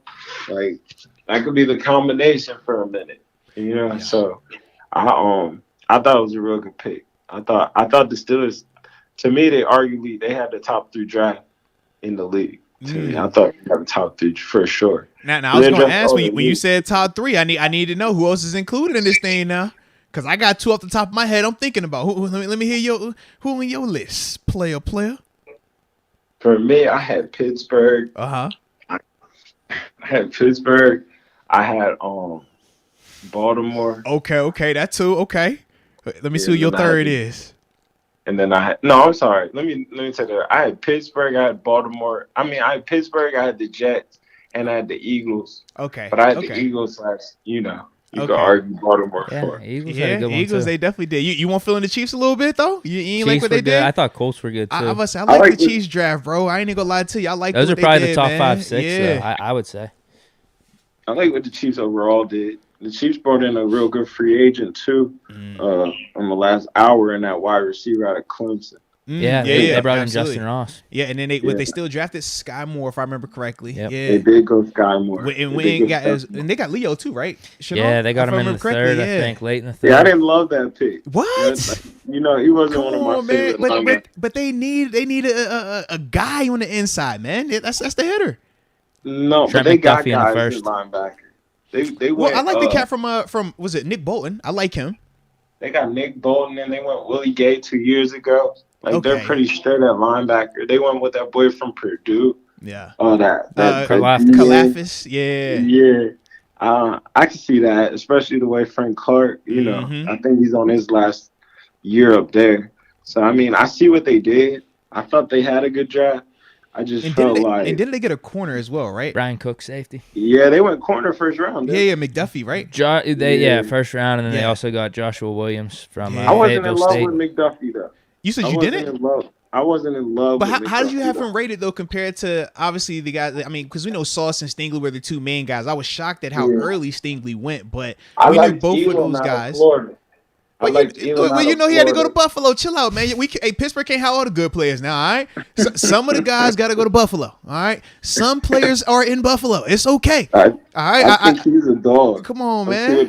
Yeah. So, I wasn't in love with McDuffie. He wasn't my favorite corner. Okay. So, Kansas City did all right. Baltimore did a lot for the future to me. Yes. I don't think the guy from Michigan he's not playing this year. Yeah, I don't think you see that this year. I don't think that really affects you this year. Right. I think they shored up the secondary with a draft pick. That's a steal. I think he's a dog. Yeah. I think Kyle's a really, really good player. So everybody loved Kyle, man. Yeah, I wasn't too thrilled about that one. And then I was a little hurt when they took Travis Jones. I like him a lot as well. Mm-hmm. I think they kind of gave Hollywood away. But I believe that they felt like Bateman behind Hollywood is enough to where they're okay doing that. They got rid of Boykin too. So what are they going to do? They're going to have to sign one of these free agents. Yeah, how do you see that playing out for them? Because we definitely thought they would draft somebody, and they really didn't touch it. Yeah, they didn't touch a receiver. And I don't see that getting helpful. I didn't feel like they got just better offensively in the draft. I know they got more. But they got them tight ends, though. They could go back to that. You know that. And I can see that being their style. Like, it looks like that's what they're trying to do and let some people step up. But I just didn't see them address it. It's still some good free agents out here, though. Not for a fact. Over yeah, yet. Will Fuller's still out there. Yeah, there's definitely a few. See what happens with Odell, you know? There's still some good free agents out here that you can still affect your team with. Exciting draft. It was an exciting draft. It was a good draft. Like I said, I think Pittsburgh had a top 3 draft. They did really well. Especially I think Mr. Colbert's last draft. I was going to ask you, man, what were your thoughts on this being his final, hurrah? I mean, were you impressed with it? I mean, was this a Kevin Colbert staple? Like, how did you feel about this being his last go around, man? Draft. I thought it was a real Kevin Colbert draft. Bringing another Hayward into the building. Come on, man. Bloodlines. Y'all know we're going to have a bloodline in here. Somehow, does your daddy play? Did your uncle used to play? Who that played in the league? All right. Or you said your brother? Oh, man, we bringing you in here. Come on now. What is it, 3 sets of brothers now? 4 sets, man. 4 sets of brothers. Got the Edmonds, the Watts, the Haywards, and then the Davises. Those are the 2 underrated guys, Khalil and Carlos from a year ago.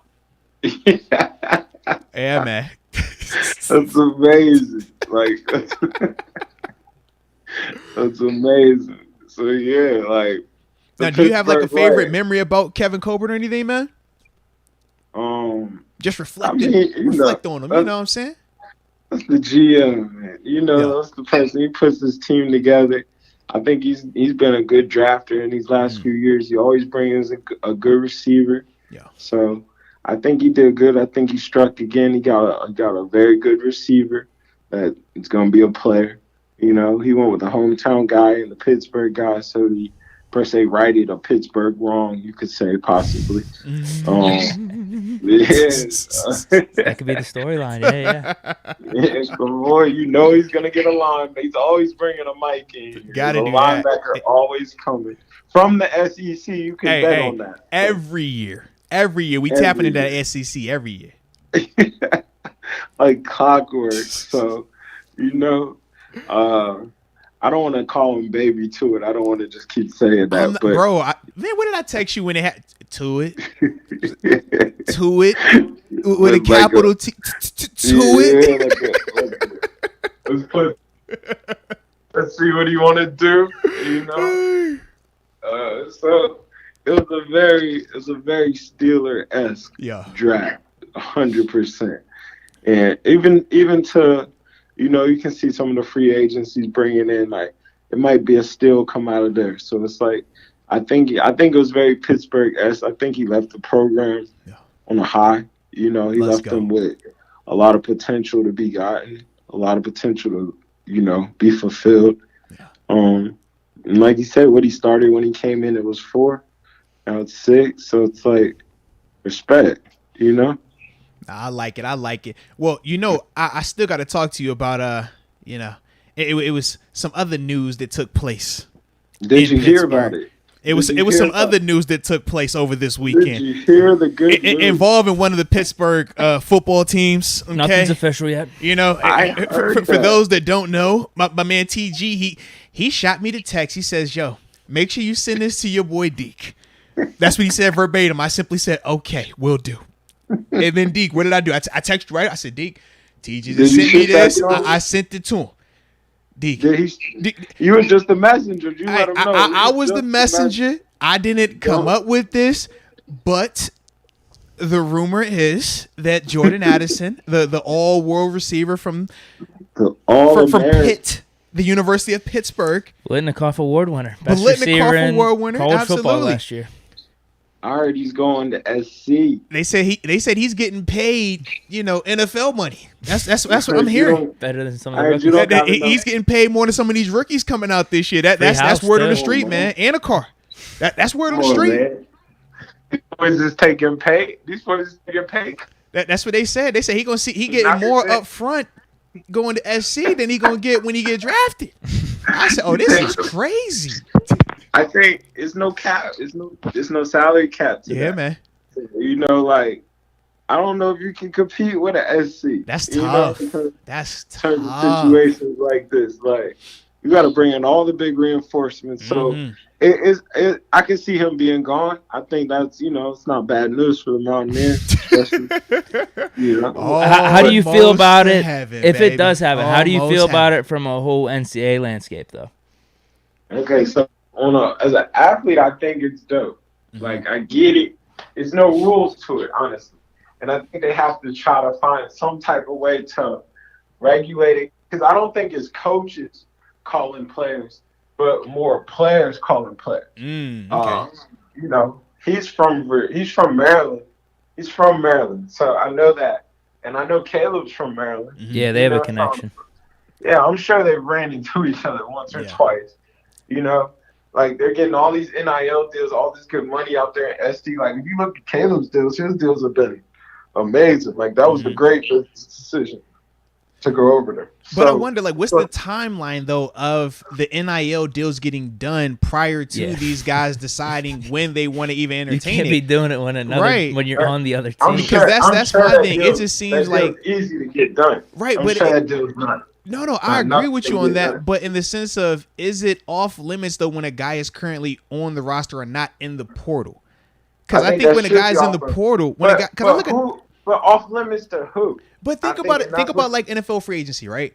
If Devin Bush is under contract this year, Baltimore can't talk to him unless we put him on the trade market. Nobody can talk to him, so we don't have to worry about him having a change of heart. He's stuck until he enters, free agency.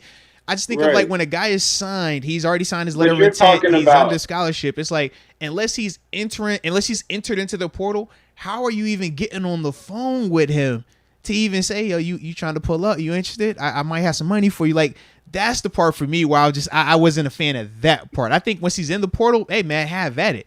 But if a guy is not in the portal, I just think like, man, you shouldn't be, that little janky, just a little bit. Who shouldn't be though?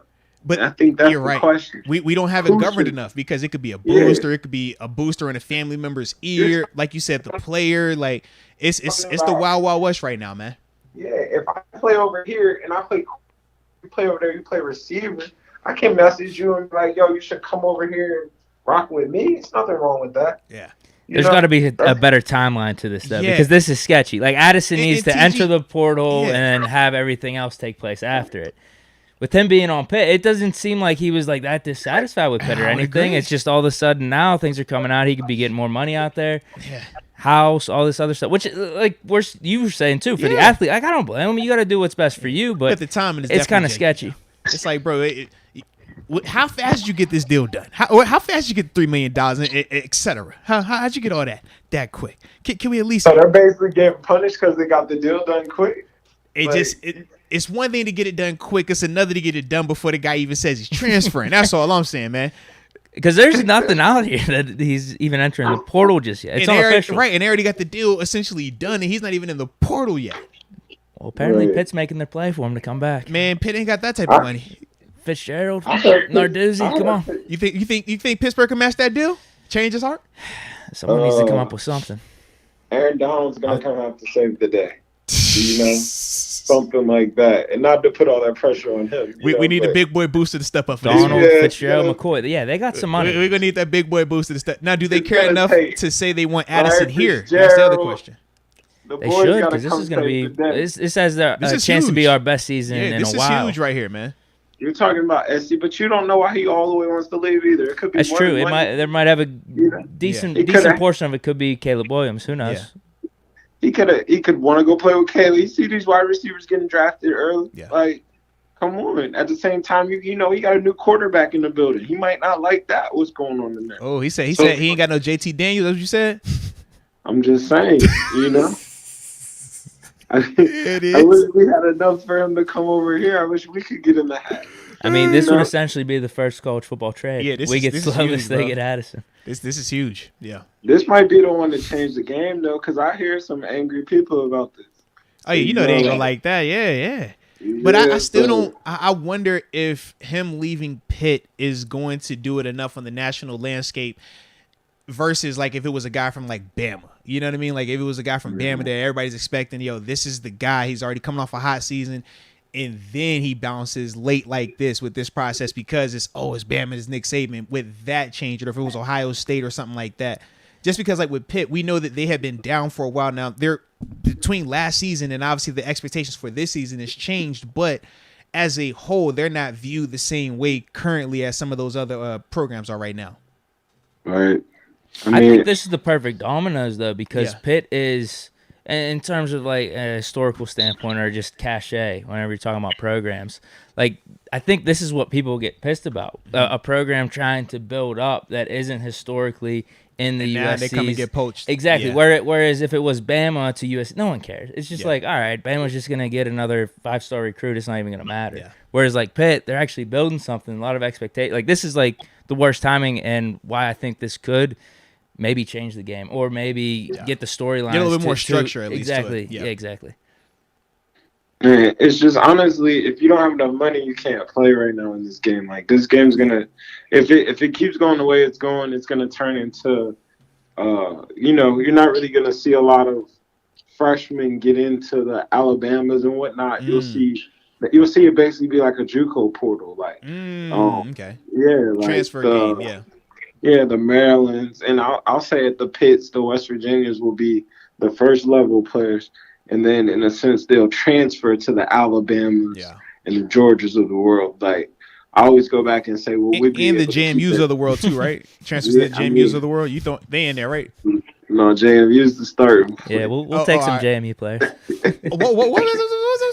They gotta be good. They gotta be good. That's crazy. This is getting real outlandish all of a sudden, guys. Y'all gotta chill. All right. JMU might send your guys to West Virginia. What? I thought we was gonna steal some of y'all guys. You know, we got that big South that South money. You know what I'm saying? Anytime y'all go down below that Mason-Dixon, baby, that money spent a little longer down there. All right. So that's all I'm saying, man. Y'all will probably keep your players. You probably get y'all just gonna keep y'all players. You ain't slick throwing that in there. Like, ain't nobody gonna watch y'all guys for. Y'all gonna be all right just where y'all at. All right, this ain't a JMU problem. Y'all can keep that. Y'all wow. But yeah, like this portal's it's got if they maybe a salary cap or something. Maybe that's what they're gonna have to do. And I'm with for everybody getting all they can, but it's just gonna it's the Wild West, like, and it's just gonna get worse. They starting to make deals for these dudes. Like these dudes are already coming in on like 4-year, $8 million deals. Like just it's nuts, bro. It's nuts. It's crazy. I made the joke. I said Nakobe Dean in the 3rd round for sure took a pay cut. For sure. Yeah, I can see that. I could definitely see it. But this because he was getting paid down there at Georgia. Shout out to the Come on, man. He won the top linebacker. Right. They're gonna hit him with the how much? A couple $100,000. Boy, what is this? I can't work with this. Make it enough. Come on now. Take it back to Bama. Nah, that's crazy, bro. That's crazy. But shoot, man. Trying to think, man. You had anything else, TJ? I think that's it. Nah, man. Hey, but as a whole, though, TG, man, we always got love, man. Anytime you pull up with us on the show, man, talk a little shop with us, man, and definitely keep this thing rolling. All right, my dog? Thank you. I appreciate you, man. Let's go. Talk to your people, man. Get me on the boat, man. Hey, man. Hey, TG on the boat this year, all right? He gonna be he rocking with the Steelers cruise. It's happening. Like I said, man, that's done. That's done. Wait, did you see they didn't pick up Devin Bush's 5th year? I seen that. Yeah. Did you have a thought on that? Because we about to go to talk about that next, man. What was your thoughts on that, though, man? That's a big deal. That's definitely sending the message that I have another athlete in here. He drafted another one. He might be ready to maul something. This is a critical year at the linebacker position in Pittsburgh. Like it's gonna say a lot. It's going to say a lot. Super early prediction. How does Devin Bush handle this? Do we think that this is going to make him play better, or do we think he goes in the tank from this? Man, because this is a big decision. We've seen some of them guys how they react when that option is declined. It affects them. It messes with them, bro. It messes with them. I think the Miles Jack in here is going to really affect Devin Bush more than we've seen it. I think this might be it. I don't know if he's fit for. I think he might be a 4-3 guy. You know how I was saying some people are 4-3, some people are 3-4, some people really are. Like it really is different. But what is he at 4? Because he's not a 4-3 Will. He's a 4-3 Mike. I can see him as a 4-3 Mike for sure. You know, Yeah. or just a different. It's different. He'll be covered up. There's pressure over here in Pittsburgh. Like this Pittsburgh is serious. It's pressure. Yeah. Like, you gotta step up, or it's either starve over here. Hey, so. we throwing you in the deep end. You either gonna swim or you gonna drown. We ain't helping you though. It's that simple, man. He's not gonna wait on you too long. That's the truth. That's definitely the truth, man. This is it for sure. This is it. You gotta see it. Yeah, that's not the news you want, man. You talk about him messing up his Monday. I'm sure that was not the way he wanted to end his Monday, man. They draft the Pittsburgh. Yeah, facts. No, I was just thinking about something, but it's gonna be a show. He's gonna have to win. Yeah. He's gonna have to win, or he's gonna be out of here this year. I can say that for sure. Ain't that the truth? My dog. But hey, locker mate, always appreciate you, baby. Locker mate, I appreciate you, bro. Let's get it, man. I'll holler at you, bro. Peace, bro. All right, ladies and gentlemen, Terence Garvin, former Pittsburgh Steeler, West Virginia Mountaineer, spent a little time with us. Yeah, man, I was wondering what was his thoughts going to be on D. Bush with the no fifth-year option action, huh? Yeah. No one can be surprised by that. Nah, not even mean, of him, course man. not. I mean, you would think that. You would. Yeah, but if I did Edmonds see didn't people get make it- a case. I saw people trying to make a case for, oh, man, well, he was all right his first year. He looked like he was about to turn the corner his second year. Then he was hurt. So, that's the reason why. But they picked up Bud Dupree's option. I'm like, Bud was still playing. Bud still he just wasn't living up to his full potential. But he still was contributing. And then we saw, obviously, what he did in that fifth year and then so forth to get the franchise tag. But, yeah, that was one of the ones where I was just like, man, I just don't see how you could do that, No, especially not. So I'm looking at it right here. Yeah. It's a Brooke Pryor and I'm just going to article. pull it up, too, man, since we're already kind of on the topic anywho, man. He was set to make almost $11 million on the option year. Yeah. So Steelers aren't stressing that if Devin Bush does play really well and we do have to sign him as an unrestricted free agent, I mean, because I don't think his per year number is going to be more than that. Right. There's no way. Like, Devin Bush cannot play that good to where he's up to the 13, 14 million. There's no way. Based off of one season, Yeah. I would agree. And if anything, you transition tag him instead of franchise tagging him. So that way it's a little bit cheaper. And you just roll with the dice of that way. So at least you're going to get some type of compensation back. But I don't think that his play had warranted that as a whole. Not even talking about last year. Just when you think about what he did his first 2 years before he got hurt, it still wasn't to the point where we were looking and saying, oh, he has answered our call. He is the reason why this is why we took him at 10th overall. That was not the sentiment surrounding him. So, yeah, I'm with you, man. I'm not surprised by this at all. I think that it made the most sense for the Steelers to decline his fifth-year option, even more so than Edmonds last year. We thought with Edmonds, it wasn't that he wasn't playing well or being available. It was just we thought we could get him cheaper. Now, we didn't think we can get him as cheap as we did in terms of the 1 year, $2.5 million, but we definitely felt that we could get him at a cheaper cost than that fifth-year option. And with Devin, if Edmonds signed back for 2.5, Bush better play a lot better this year. Otherwise, my man taking a vet mid, best case scenario, bro. I'm telling you, man. Well, I'm even talking on the open market. I don't think there's any team that's going to be paying him double digits. That's what I'm saying, bro. Like, why would you pay him that type of money right now? Even if he came out here and balled out this year, why would you pay him that type of money? Like, I guess I'm not surprised by these it, fifth-year options are supposed to be a way for the teams to secure the rights for a player, kind of on a discount. Correct. The first rounder that went off, almost like TJ Watt. Absolutely. We got the fifth year. All right, we got him. Now we got to figure out maybe some type of extension. Right. Whereas with Devin Bush, it just doesn't add up at all. Yeah. Business-wise, like, no. Why pay him $10 million next year? When we could probably sign him. Let's say he does do good. Yeah. We could probably sign him for like a 2-year deal for. I don't know, man. 2 years, like the Miles Jack deal. Isn't Miles Jack? Bro, I ain't gonna lie. Was it Miles Jack 2 years, 16, but eight apiece? I'm not gonna lie. If he balled out, I need to see it again. I'm 1 year and I'm tagging him, bro. I'm either giving him a 1 year deal or I'm gonna tag him on a transition tag. I don't even want a franchise tag. But you even get what I'm saying. Even if it is a multi-year deal, it'll be less than the $10 million per year that you'd be giving him the fifth-year option. It just doesn't add up. Yeah, man. Yeah, that doesn't make This made the most sense for the Steelers, man. It definitely, like I said, and the reason I asked TG too at the end, in the sense of like, how do we think Devin responds? Because we have seen, where with Devin, at times he doesn't read the room. He doesn't read the situation the best. And I just, I was really thinking, like, is he going to look at this as, oh, man, this is fine. There ain't nothing wrong with this. Kind of like when Buddy Johnson was getting snapped. He's like, oh, yeah, it's good that he's getting some reps. It's like, no, this is a actual game that counts, and you guys are trying to come back. No. And no, you don't want to rotate. No, you don't want the green dot taken off. No, these are not good. Yes, you should know the you know what team I mean? You're playing next week. Right. Oh, that part as well, So I'm just hoping that with this, it's more so the light switch comes on and he says, yo, I'm pissed. Let me go out here and prove myself that I'm not only worth this, but worth more than that. Very similar to when Bud Dupree talked about that on the show, man. When they declined his option, he was pissed. He was heated about it. And it was like, bro, forget all that, man. You know what you got to go out there and do. You know what I'm saying? Or, excuse me, not they didn't want to give him the long-term deal, and they ultimately the franchised him. Yeah, and it was like, yo, like, go out there and do what you got to do, bro. If you ball out, you will get that check. You know what I mean? And it was more so that energy, whereas, it could have very well been, you know what, I'm pissed. I ain't even going to play hard. I'm going to just try not to get hurt, and I'm going to do what I do. I F them. And you could take that approach. So I've seen guys take that, and that doesn't work out the best way either. But that's one of them things, man, where it's just like, I'm really curious to see how he responds to this, because anything prior to this has been more speculation. When we talk about our opinions of his play versus the team's opinion of him, we could say at times, man, they're fine with it. They're putting him out there. And then we see him rotate at times like, okay, maybe they're a little upset, but they still feel confident. We hear people talk about, man, he only played bad last year because of the knee.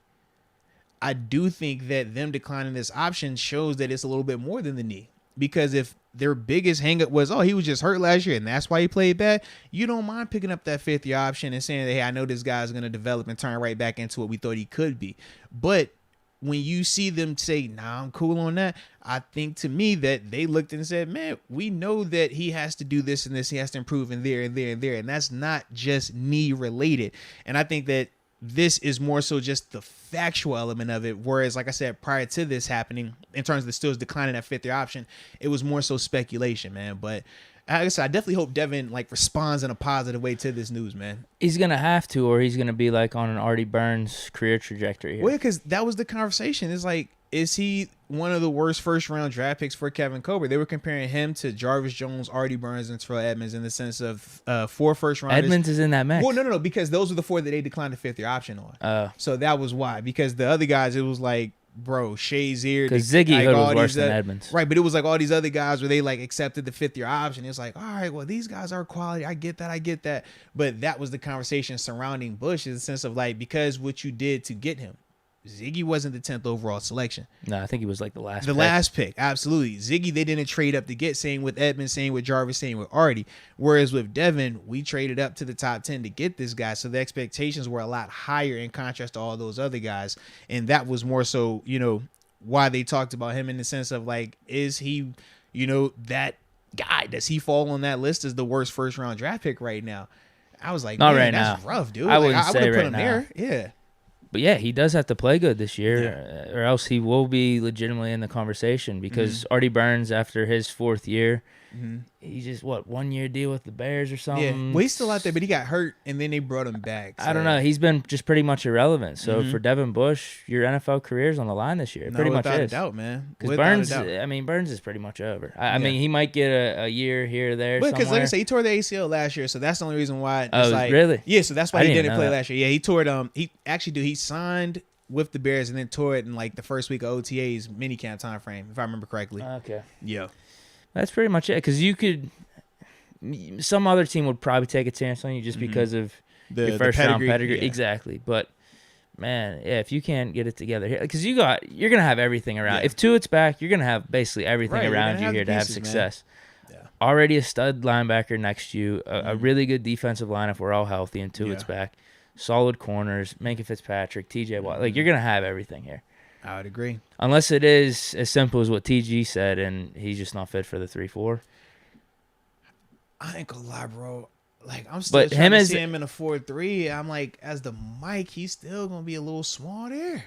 Him as the second linebacker here should work because that's what worked his rookie year. Whenever it was who was it? Vince Williams taking most of the calls. Mark Barron was in there too, and he had a really solid rookie year. So if Miles Jack is the guy for us and Devin Bush is the second guy he could be flying around out there, that should work. Yeah. If that can't, then we got to move on. I would agree.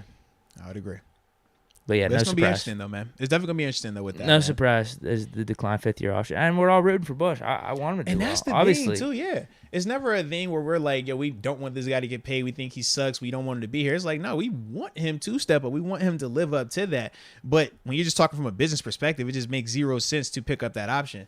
You know, based on the money associated with it and the productivity and the lack thereof. And even just the consistency, and when you have to question effort at times, we talked about last year on tape, was like, yo, it's times where this is not need related. This is want to. This is a desire thing. And that's when we had the whole conversation about, you know, you say you want to make a play, but you're doing everything that's counterproductive to doing that. Why pay a guy like that? Now, hopefully, you know, he turns the corner, and now we can have a conversation of, was it just because it was a contract year? Was it a one-hit wonder year, or if he's really developed? And then that'd be a great conversation to have. You're still not paying him over $10 million. Not at all. Anyway. Not at all. But that was the Bud Dupree conversation. Remember when he balled out on the tag? It was like, okay, did he just – or no, he balled out that final year, and then he balled out on the tag, and he got hurt on the tag at the end of it. But it was like, okay, the tag year proved that it wasn't a one-year thing. It showed that he's definitely turned the corner. With D. Bush, I feel the same way. It's like, I need to see you do it this year. And then I need to see you do it again before I'm willing to commit long-term, like multi-year type money to him, man. Yeah. All right, you want me to read some of these super chats? Yes. Now you might be. It probably will jump. I think Timothy Roberts, though, right? Yeah. Well, because the next one under Timothy is Mike Matizik. It's gonna jump on me though. I could read some of these early ones. All right, go for it. Go for it. Then I'm gonna lose it. We'll make it work. Timothy says, "Bro, please tell me why." We already read that. So it's the next one. Right Mike Matizik. Yep. Where is Mason Rudolph at the start of the season? We talked about that. We think he's fine. Start of the season, that's a different question. Yeah, it depends on how he plays in his preseason. I think if he does enough that he's clearly the third guy or second guy, I think he's here in Pittsburgh. I think if it gets a little messy in terms of Chris Oladokun, then look for him to either be cut or traded. But I don't anticipate them moving him before then. They could, but I just don't see the purpose of it right now, from my perspective at least. Noka Ban, if Pickett wins the starting job, can you see Mitch getting traded due to higher value? Actually, I could see that too. And Mason already being the established backup. That's something I didn't really consider. Well, and the thing too with especially Mason, if a quarterback gets hurt. Yeah, and the thing too we got to remember with Mason, I think that he's gonna have a leg up in a sense just because he's the most familiar with the Matt Canada system. He was here for a whole year prior to that and actually had to play in the game. Whereas with Trubisky and Kenny Pickett to an extent, this is going to be their first go around getting introduced to it. So, I mean, that could very well play into it. And if Mason does beat out Mitch, because like I said, Kenny doesn't fall into this equation because Kenny he's going to be here. That's guaranteed. But if Mason definitively beats out Mitch and we look at Kenny and we're like, yo, Kenny's not too far from being ready to go. Maybe not week 1, but if you think like, yo, he's a guy that by week 6, we're confident he can go out there and be the guy. If it gets bad per se, then they could easily move Mitch because Mitch is going to have a market. Mitch had a market coming out in free agency. We know this, and we know, why it's like that because he is a high pedigree guy because he did play well at times in Chicago. And then he's coming off of that year where he just kind of got a chance to be quiet and sit behind a Josh Allen and be in a room with a Brian Daboll. So we know all those things helped him out. So I don't see why he wouldn't have a market in contrast to Mason. If you're trying to move him, I think it's a lot harder to do. This might be hard to hear, but maybe Daboll trades for him. I don't want him to upseat your boy Tyrod. Trust me, Tyrod ain't worried about him. Trust me on that one, baby. We ain't worried about that. I'm just saying, if Danny Dimes is sucking, maybe he's like, man, I liked what I saw with Mitch up in Buffalo. Trust me. Tyrod, he makes every roster. He gets paid everywhere he goes. That has been the track record for him. Oh, he doesn't care about the starting or not. He gonna get his bag. He Fashion Week, dude. He out in Paris for Fashion Week. That's his thing. That's his thing, man. Hey, not everybody wants to all that, and I'm fine with it, man. I ain't gonna say he don't want to be the guy, but it's like he ain't tripping either way. He's satisfied where he's at. The way he's not gonna be tripping. Right. Scott Foradora, fans mocks looking good with Connor Hayward now. You better believe it. Hey, I gotta give them the dub. Deke I have to give them the them. dub. Remember, I started liking those. I was like, yo, I want if you don't have a bloodline, it doesn't count. And y'all, I'm with Deke wasn't bloodline guy. I was a bloodline guy. All right, we like bloodlines, man. The Analyzer says, "Hey Mason, see ya." Throws up the peace sign. Y'all trying to get rid of my man Mason, man. Come on now. Black and yellow Texas Steel. This one might be for you. I'm not up to par with my undrafted free agents right now. He says, what's the best undrafted signing? Yeah, I'm not up to par on it either, man. It was 20 of these dudes, man. Like, I'm still working to get through them, all right? So, come back either Wednesday one or of the running Friday. backs, maybe? Wednesday or Friday, we will be caught up fully on all of these signings. But, yes, I am not even going to lie to you. Bro, I feel like the signings were still happening yesterday. Yeah, it was yesterday.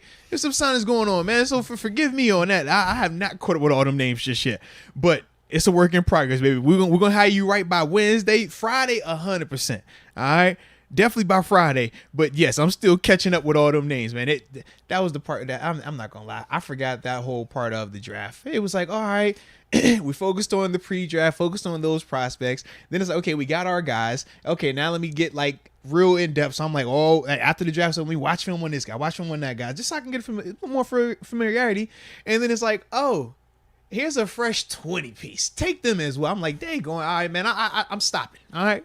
So, yes, give me some time, but we'll get you. All right. What happened to the one dude from last year, Shakur Brown? Oh, Michigan State. That was Reva's boy. He's on the Pittsburgh Maulers. Oh, okay. Shout out to Shakur. Wow. Shakur, let's go. You were high on him. I remember that, man. I think everyone was because he was supposed to be drafted in like the third round. PFF ranked him as like the top slot corner or something. And then he had a bloodline as well. Did he? Because I think he was like Reva's cousin or something like that, right? That was Gilbert. Oh, you're right. I'm thinking about Mark Gilbert. But both of them were together. I'll tell you this about Gilbert, though. He actually played for the Lions last year. I don't know if he started or not, but I think he played some snaps. Dude, anytime you get an undrafted guy that plays in a game in the regular season, that's a win for you, man. Yeah. That's a win. I was a little disappointed letting him go. Yeah. All right, this is Malik Hammond. I'm still good? Yeah, you're still good, man. I definitely am. Hey, just keep rolling with it. With Steelers not picking up D. Bush's fifth-year option, what kind of vibes is that giving out for his future with us? Oh, we just talked about it. Yeah, he got to prove himself, man. This is a make-or-break season for D. Bush. This is a contract year officially now because I do think just how he's perceived himself or how he's portrayed himself in the media, I did think that there was a part of me that might have thought that he believed that the team would still pick up his fifth-year option. When was that? During the season? Yeah, I think that there was a part where he was feeling like that they would still do that just based on how he talked and how he was just kind of like nonchalant about that element of it, about, hey, man, you know they got to decide, da-da-da-da. And he's like, yeah, man, I got this. Like, I'm hoping that this flips that switch for him, man, because if you get a little urgency changes a lot for him, man. All you need sometimes is that urgency, man. You got to feel. He's never felt the Grim Reaper. I done seen death around the corner. I done seen when that dude come around, get your playbook. He didn't look before, and I gave him that look back, like, not today, Satan. You know what I'm saying? Like, sometimes you gotta feel that a little bit, and then you just like, all right, hey, we gotta get a little more. It happens. He's never had to feel that, and we talked about that. We was like, yo, bring competition in. He's never really had competition here either. That all goes into it, man. So I'm hoping that this will be that spark for him to give him that urgency. And yeah, man, when you're back against the wall, all right. Let's go, UW. Deke. No. I'm sorry. This jumped on me. I just want to give you a heads up. All right, where you at right now? Let's go, UW.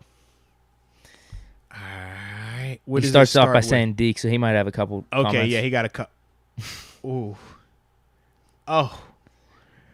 Oh, yeah. It was good while it lasted, though. I was really appreciative of your efforts right there, Deke. That really meant a lot to me, man. I appreciate you, man. No problem. You know what I'm saying? For the fallen ones out here. All right. I'm going to sip my sip real quick before I get to rolling then. All right. No problem. Take your time. But anywho, we got Toothless Tins. Says, Napa, California. Love the pod. Will we have Deontay week 1? What y'all think of Oladokun? I do think we'll have Deontay week 1. At least I hope so. I'm not big on moving him now. If we weren't gonna, do it this year and have pieces to help right now, I'm cool on it. I really don't want to trade him in anything for a Deebo Samuel type situation where we got to pay out even more money. That's just not what I'm trying to do right now. I think with Deontay, you let him play this year out under the contract, and then from there, man, you can either extend him, tag him, or if you don't like it, you can let him walk and just go for the comp pick after that. So that would be my approach with it. And with Oladokun, we talked about him a little bit earlier, a dual threat guy. We think that he's intriguing enough because he's different than everyone else. And if at best he's the 4th quarterback in terms of the practice squad guy, great, but if he's able to actually crack that lineup, be one of the top 3 guys, or if you never know, guys get hurt. We saw what happened with Duck Hodges. It could be a similar situation with him. I just think that the fact that they liked him enough to draft him, just rolling with that part, it doesn't hurt man. us at all. Yeah. It really doesn't. And we talked about that. Being the 7th round pick, you're, 20 picks or 10 picks away from the draft literally being It over. doesn't hurt you. Not at all. If it was the 4th round, 5th round, all right, whatever. I could hear more of the arguments saying, like, what are we doing drafting a second quarterback? This is crazy. But the Steelers said we were taking 4 quarterbacks going into this offseason. So, whatever. If that was their guy and they happened to like him over Carson Strong, I'm good with it. It doesn't really matter. Absolutely, man. Absolutely. Then we got Let's Go UW. He says, I'm more shocked that Chris Allen and Smoke Monday went undrafted. Yeah, man. We also talked about Carson Strong was another guy, man. It was definitely some surprising names. Justin Ross is another one of those dudes. The draft is wacky like that, man. Guys can have high round grades on them and still fall in the draft. If one person is picked out of order, or this team, we knew they were the ones that needed this, but they went that position instead, it changes the whole dynamic, man. So, yeah, that was surprising as well, man. But, I hope it, like I said, for those guys, man, it motivates them and it just gives them a little bit more fuel, to go out here and take on this task. It's never easy to make the NFL rosters and sustain that, roster spot for a long period of time, man. So they're definitely going to have to, take a little bit more of an uphill climb, but man, they're talented enough to make a roster though, without a doubt. All right, then we got Roger Peavy. He says, so I'm looking forward to seeing how the young guys turn out. Colbert, in terms of Kevin Colbert, usually comes through in the draft, but we did miss out on some guys, in parentheses, Tyler Linderbaum. Well, and it was funny, man, because he was the talk prior to the combine. He was the guy that PFF's #1 rated center at all time, man. We got and this was before we signed Mason Cole too. Absolutely. So he was the guy that was talked about a ton. So I could definitely understand why people would feel like that about him.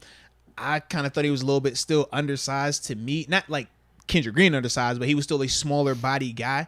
But y'all can understand, you liking him. To me, it just doesn't hurt as much with the Mason Cole addition over the free agency period as well, man. So I was cool with that. And along with them bringing back J.C. Hassenauer, with him signing his tender, I did like that because I still feel like he gives you a little bit more depth at that position as well. So to me, I was cool with it. But I could understand that sentiment, though. And that would have meant we wouldn't have drafted Pickens. Correct. So, no, I'm good on that. Yeah, it would have been Pickens, because he was in the second. Yeah. No, I'm good on that because they drafted Linderbaum, late first round, right? So, nah, dude, we already got Mason Cole. And isn't there something out there that he likes center as his best position anyway? Yeah, but he said he was open to whatever, but he prefers center. Yeah, so we're good, man. We're good. Well, your boy Addison prefer right guard, man. Well, who do we got? That's Daniels. Daniels a little more proven. He said he prefers we right got to guard, give him the nod. I'm good with flip-flopping. You think he could beat him out? Dotson versus Daniels? Yeah. One's he's healthy, really proven. He's got to stay one's healthy. Young, one's really proven, though. Is that what we're doing? Right guard battle? I was between just asking. them two? You never know. Let's just keep Dotson at left guard. I just want to keep the momentum happy. So wherever Dotson needs to play to make him feel happy and the do-rag can be shiny, that's all I care about, bro. Yeah, I'm not a fan of the Linderbaum pick. Yeah. He wasn't even on my radar after we signed Cole and kind of had a little revamped O-line. I'm good on him. Yeah. Well, because we went the free agency route to improve the O-line, so I was cool with that as well, man. But we got official momentum. He says, y'all see Tekashi 6ix9ine calling out Brandon Marshall? What? No, I have not. He better be careful. I don't know who should be more. I don't know. Have we seen either one of them get after it? Marshall's jacked. I mean, he's big too. He is big and yeah.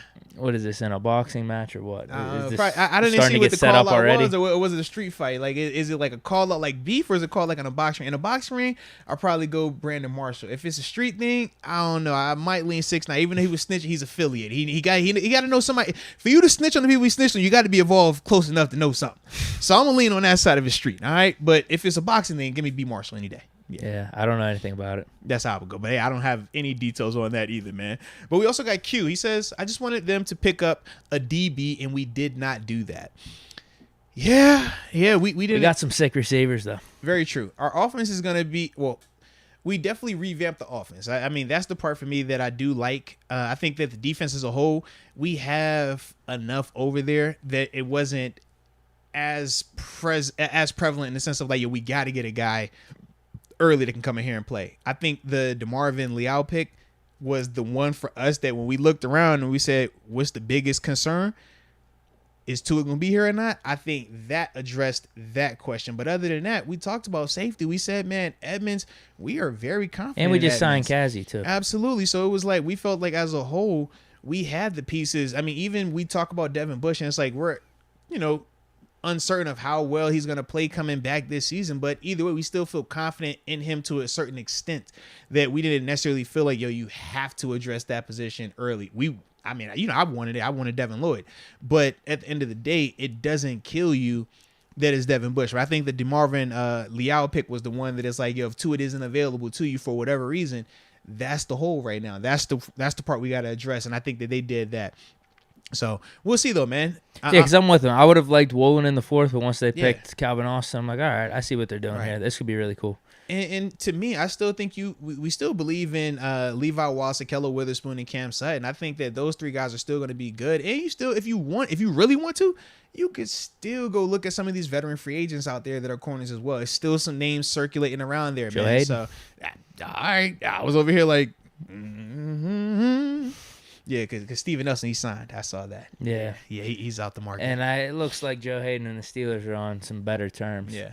I ain't gonna lie. But he would have to. I mean, he would definitely have to take a snap cut. discount, not even a pay cut, discount, everything. Yeah, just be a part of the roster. Yeah, I ain't gonna lie. I saw the other day. I was thinking about Steven Nelson though, because remember when we talked to him, and he was like, he meditates, and we was like, oh, all right. So I was doing my meditation, and I was like, I remember when Deke asked off the record, does he really meditate, or does he just kind of sit there in the dark and just kind of chill out?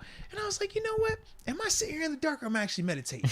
And I started laughing to myself. I'm like, only me thinking of Deke and thinking of Steven Nelson can mess up my meditation like this.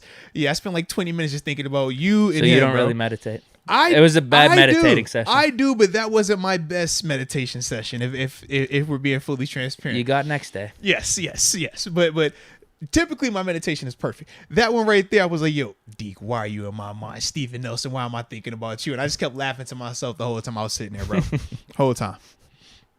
All right, we got King. Shout out to King. Tuning in from the 775, Reno, Nevada. First time watching y'all live channel. Don't sleep on Mitch. First off, welcome to the fam, King, man. We glad you're catching a live, baby. And also jumping in the super chats as well, man. He says, don't sleep on Mitch. Don't be surprised if he becomes the franchise QB. Just like Kenny, right situation. P.S. Deke, where'd you get that hat? Needs that with a fire, bro. That hat is phenomenal. Yeah. I ain't gonna lie to you, bro. That's clean.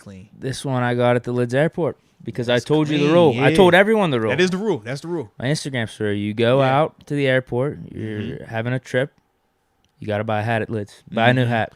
That has become the thing, bro. Like, so I got this one in that Zubas one, too. It feels weird whenever it feels weird if we don't get so. You got to copy something. Got to cop a new hat. That's clean, fresh hat.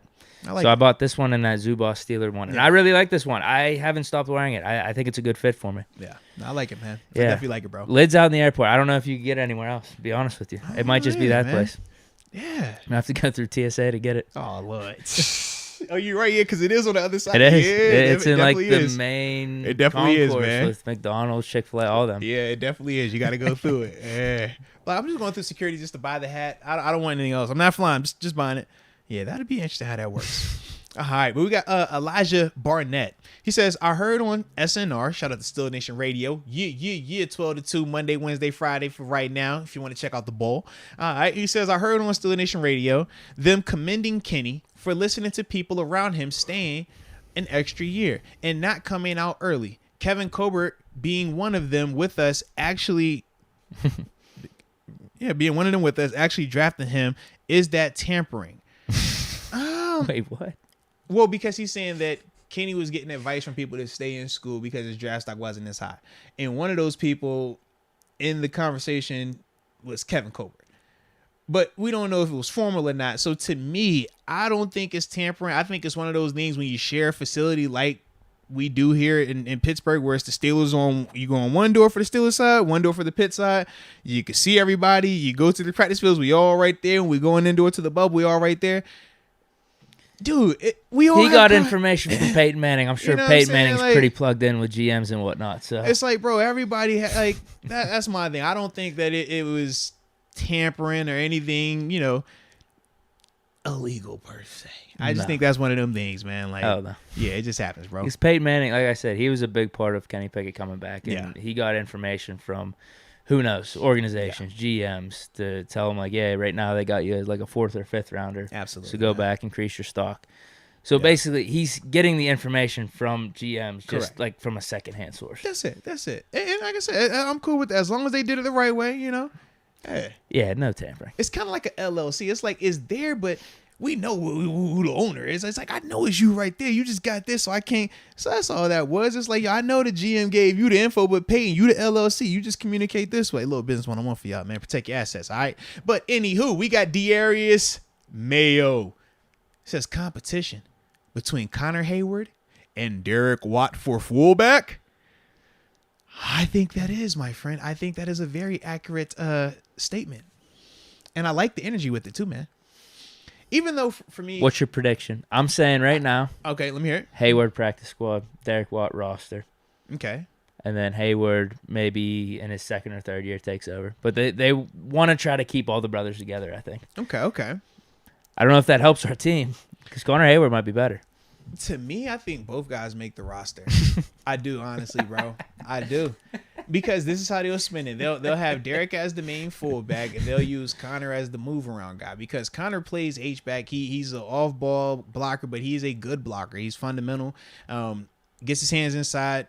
Athletic enough that, like I said, he can do it on the movement in terms of being the yo-yo motion guy, the guy that goes here, comes back, blocks, point of attack, starts over here. He's the guy that blocks the end on the backside. Because you watch his tape, man, he's taking on DNs, taking them to the ground, like getting after. He got one clip, man. He's getting up after Aiden Hutchinson, the number 2 overall draft pick, DN from Michigan.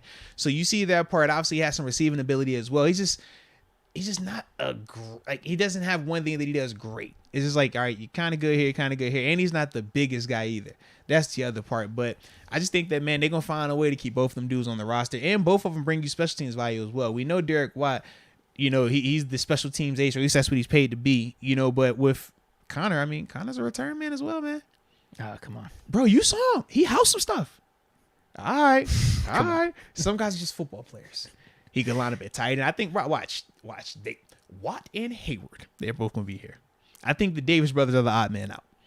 I think all the other brothers also. I think we'll have 3 brothers to start the season. Trey Edmonds, he's back. How? I don't know. In what capacity? I don't know. But they find a way. He'll be the new Jalen Samuel. I'm telling you, man. The same way Jalen Samuel. Like, Jalen, you on the rise? Where? How did you do this? How did you finesse that? Watch. All right. Just watch. Oh, man. I'm telling you, bro. I'm telling you.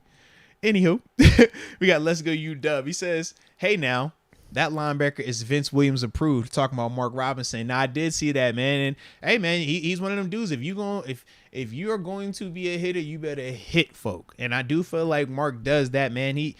It's weird when I watch him. It's like he moves well. He's speedy enough. I just wonder how athletic he is in terms of playing in space, because when I watched him on tape, it was a lot more of him being the middle of the field zone dropper or them blitzing him. We didn't really see a lot of him match up on tight ends or running backs.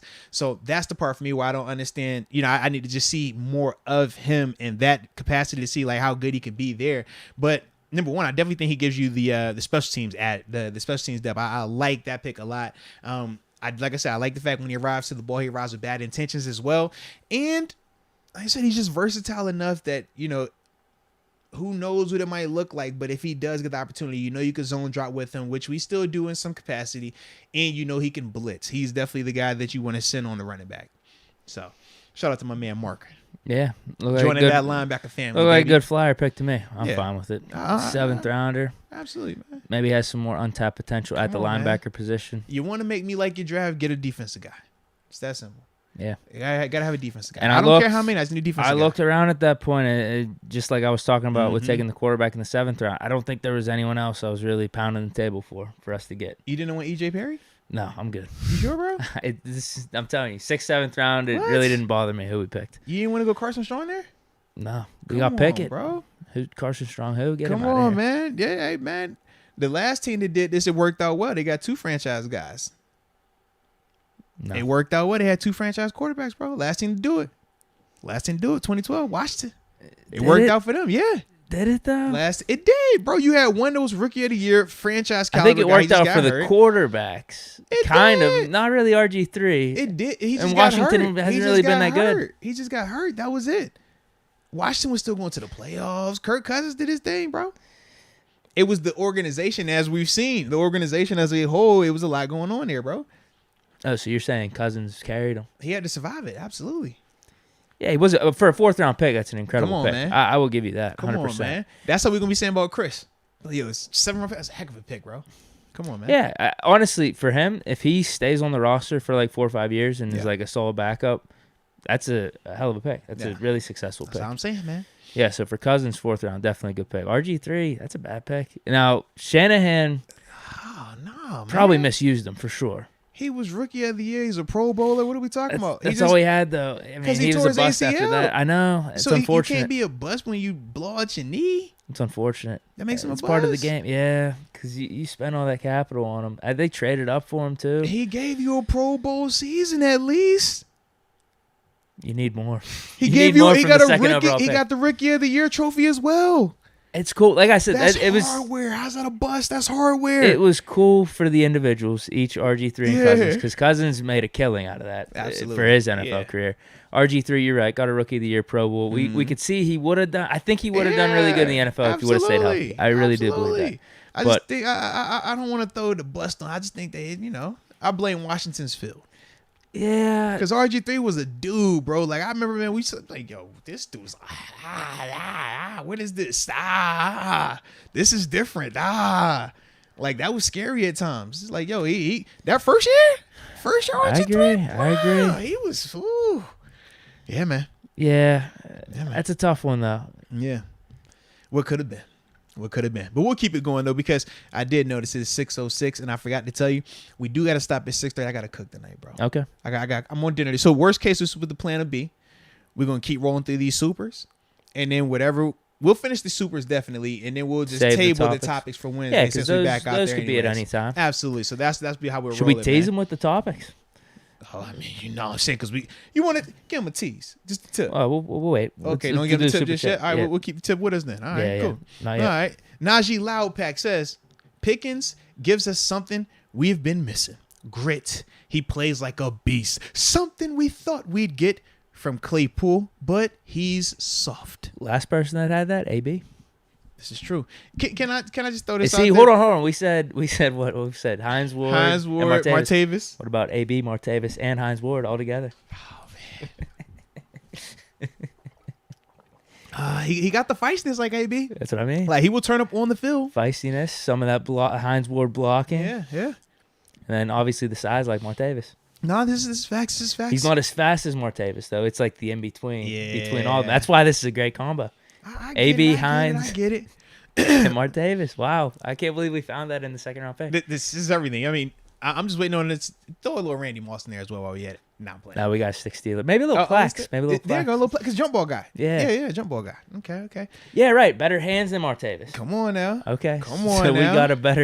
we got a better combo here. It's Plax, it's Hines, AB, and Martavis. Absolutely. This is gonna be a damn good receiver. So can I go back to just the comment real quick though? Because I'm cool, Najee Loudpack. I'm cool with everything that you said except the soft part. Come on, man. Y'all know you. Listen. He's talking Claypool soft? I wouldn't say that. He actually made some really tough catches last year. Claypool isn't soft. Claypool is inconsistent at times. Claypool can be a diva at times. I don't necessarily think he's soft. He's not soft. Yeah, I wouldn't put him in the soft part. I just think that at times he gets a little bit too caught up in the showmanship than the actual playing the game. I think that's the part for him that gets him in trouble. But yeah, I wouldn't call him soft though, man. Nah, I can't do that. All right. Oh, we got the homie David Dupree, aka D Smalls. What it do? He says happy 300. Yay! Yes, indeed, happy 300 for us, man. You know, was you about to high five me? Splaw. Oh, Splaw. Okay. I know what that was. You thought it was gonna be a high five? I was like, Splaw. Okay. Splaw up. You made me nervous. Okay. But he says, happy 300th. Hit the like button in appreciation for these guys. Yes, indeed. Yes, I don't know indeed. if I hit the like button. Man, yet. if y'all have not hit the like button, man, definitely hit the like button. We truly do appreciate that. But more importantly, man, when y'all hit the like button, it's like letting all of YouTube and the algorithm and everybody else know that, hey, man, we got something going on. You know what I'm saying? Like, we watch a show that means something to us, because not everybody watches shows that mean stuff. Some stuff you just put on in the background. Some stuff you actually are engaged in. And y'all engage. So let the people know that that's what goes on here by hitting that like button. And if you're not subscribed, make sure you're subscribed as well. And don't forget, we have the promo code for all of the show merchandise. All right. Any of the shirts, the hats, the iPhone covers, phone covers, anything, man, that we have on the website. You can find all that stuff in the description box, and in all the videos that you see, the merchandise pops up. Just type in the promo code Moats when you are checking out, and you will get 15% off of your purchase up until May 8th, which is Sunday. All right. So don't forget that. All right, ladies and gentlemen, you definitely want to tap into that, show a little support to the show that y'all rock with, because y'all do be holding us down and we be holding y'all down. So salute y'all as well, baby. All right. We got Blue Cheer. Shout out to Blue Cheer. He says, can we call the offense rebuilt yet? 7 high picks in 2 years. I would say it's ready to go. Our team's ready to go, man. The turnover is real. Yeah. I mean, my expectations, I think we could win the division, make a playoff run. I don't see why not. I mean, you got to have high expectations right now. And I feel like, and I said this earlier, I said this time of year, man, after the draft, after free agency, every team should feel confident. Every team should feel like, yo, we got somebody, or we got a group that can win a division, can win a Super Bowl. I mean, hell, the Jets look halfway decent right now. I was about to say, like, that's what the draft does. It springs hope. It springs that optimism. So, to me, yeah, we can make a case that the offense is rebuilt. I think time will tell when we get a chance to see these guys in game situations, whether we're talking the preseason or, more importantly, the first quarter of the season. But to me, I mean, yes, when you're looking at this wide receiver group, when we're looking at this O-line, the quarterback, I mean, yeah, this is a drastically different looking unit, and I'm for it, man. I think that, sometimes you need a little transition like that, man, and I'm just hoping that it's a smooth one. But time will tell. Time will tell with that, man. Yeah, O-line should be better. Mm-hmm. Upgraded the receiver room. Najee Harris going into his second year. Pat Freiermuth going into his second year, those too. all upgrades, absolutely. Keep the upgrades going, man. No. I'm not saying upgrades. It's you already said we upgraded the receiver room. I'm not saying there's an upgrade at this position. You said upgrade I was gonna talk at the quarterback. wide receiver room. Right. Upgrade on the O-line. Right. I think we upgraded everywhere except quarterback. But I think Kenny Pickett is about to be better than Joe Burrow. Stop it, bro. And unfortunately, last season, Ben was not better than Joe Burrow. I just wish we would have had these pieces in this O-line for Ben so he could show you guys. It's unfortunate, but we can only go off of what we can go off of. I wish his last season wasn't hijacked. I get it. It's unfortunate, but I'm extremely high on Kenny Pickett. I think that is an upgrade at the quarterback position. I was actually watching him this morning. I was just smiling. Oh, you're in? Are you in, dude? I said this, but I said that the other day. I said it was an upgrade over Ben. No, not that. I'm saying him versus Mitch. Are you in? No, I think it's going to be 50-50, honestly. KP8. I think it's 50-50. But remember this. This is where me and you got lost. You didn't hear me when I spoke the other day. I never thought that Kenny isn't a good quarterback or that Kenny can't beat out Mitch.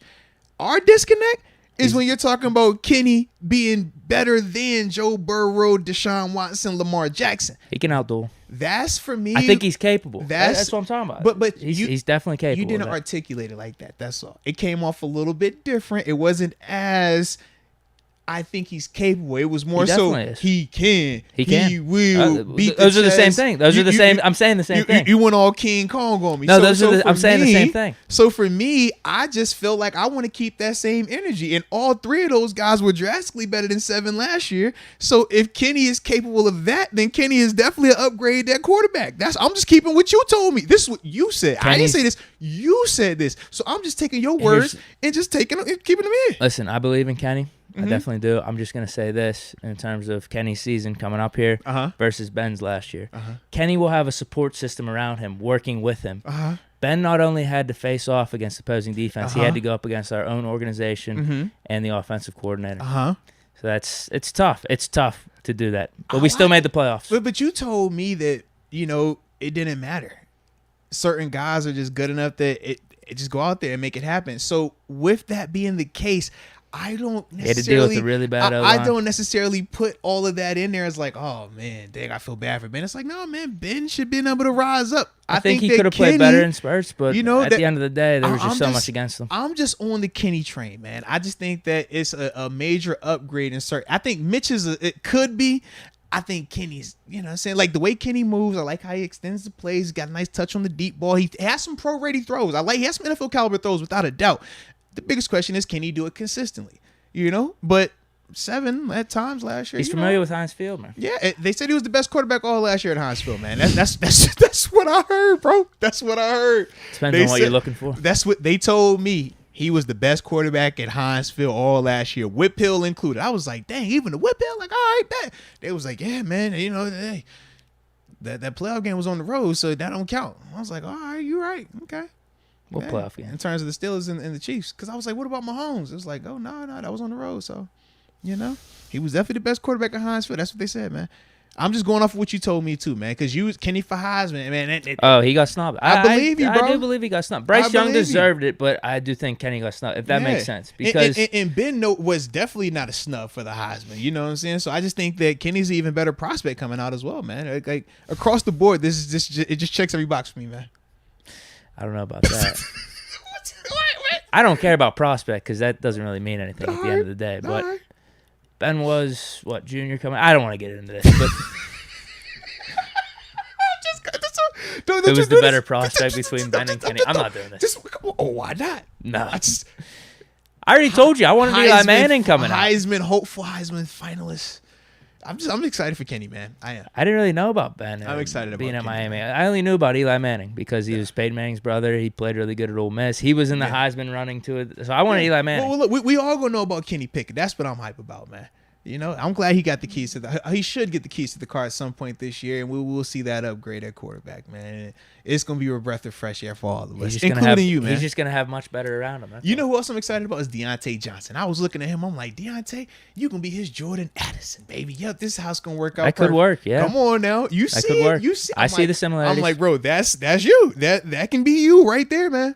So yeah, I see the similarities. Yep. I don't know if Deontay's. Don't you do that? Don't you? No. Addison's done some deep routes. Oh, what were you gonna say? He's gonna demand a trade? No. I thought you was gonna talk about the consistency with, you know. Yeah, Addison did have good hands, but he also ran some like deeper routes too. I don't know if Deontay's doing that as consistently.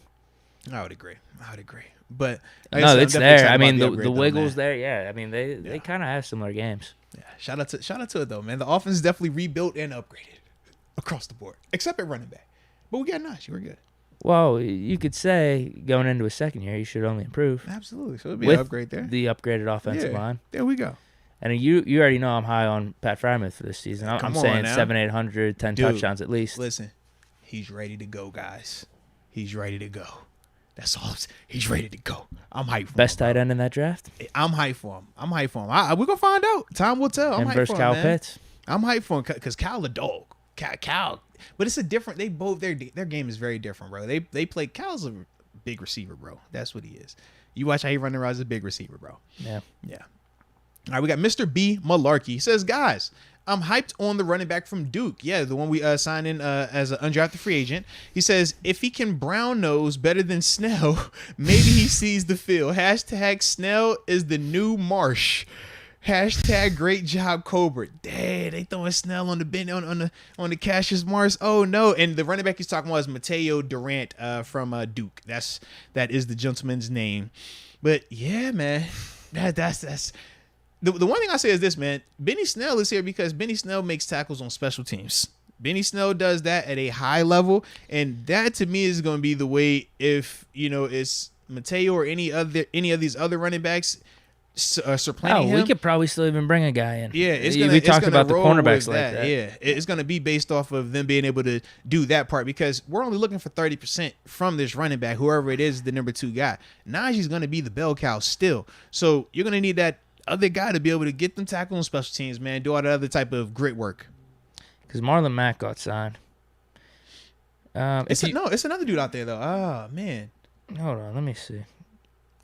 Yo, because it was a couple big names. I know Melvin Gordon, he got signed as well. Yep. Yeah, we weren't going to sign him. Filter to running backs, bro. Come on, man. I got you. Yeah, man. This ain't your first rodeo. All right, ready? David Johnson. All right. Tariq Cohen's still out there. Okay, that was the Philip one. Lindsay. Yeah, I like Sonny Michel. Sonny You go to me, Carlos bro. Hyde route if you want.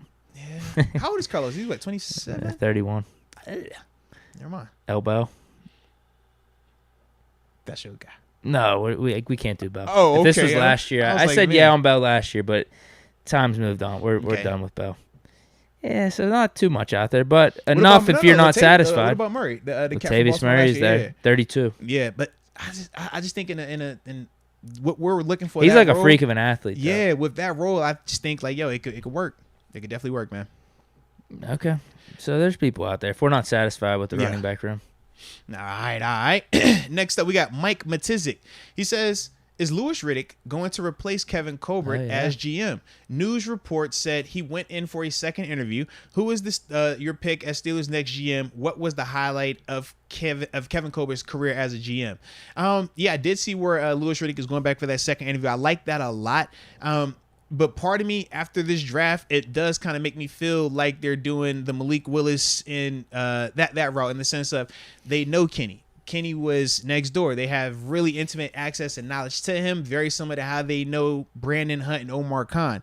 They didn't know Malik Willis. They didn't know Matt Corral. They didn't know all these other guys. So it was like, man, even though we knew they liked them, it was a reason why they kept talking to him, why they kept, checking them out. And I think with Lewis, it might be a little bit of that, of them, okay, let's get a little bit more familiar with them. Let's see if we can get even more familiar with them, because there could very well be a scenario where you keep Brandon Hunt, Omar Khan in some type of capacity, but it doesn't work out. And, in the next couple of years, you're like, hey, we're back going through this process. Who are we familiar with? Whose concepts did we already like? Who did we think could come into this role? And Lewis could very well be that type of guy. So I think that part could be in play a little bit in this sense right here. It's going to be interesting because shouldn't we be getting a decision probably this month? Yeah, couple weeks, it's after the few draft, weeks. Right? Yeah, it's after the draft now, man. Lewis will be cool. The Kenny Pitt connection, all that. Yeah, I'm good with him. I'm good with any of the guys we've interviewed because we've looked at a pretty comprehensive list of guys. Yeah. All qualified dudes, whether it's in-house, out-house, whatever. And all type of backgrounds, too. Some minorities, some non-minorities. Some, already been in this role. Other guys stepping into it for the first time. So I do like the diversity that's in there. The variety is in there as well.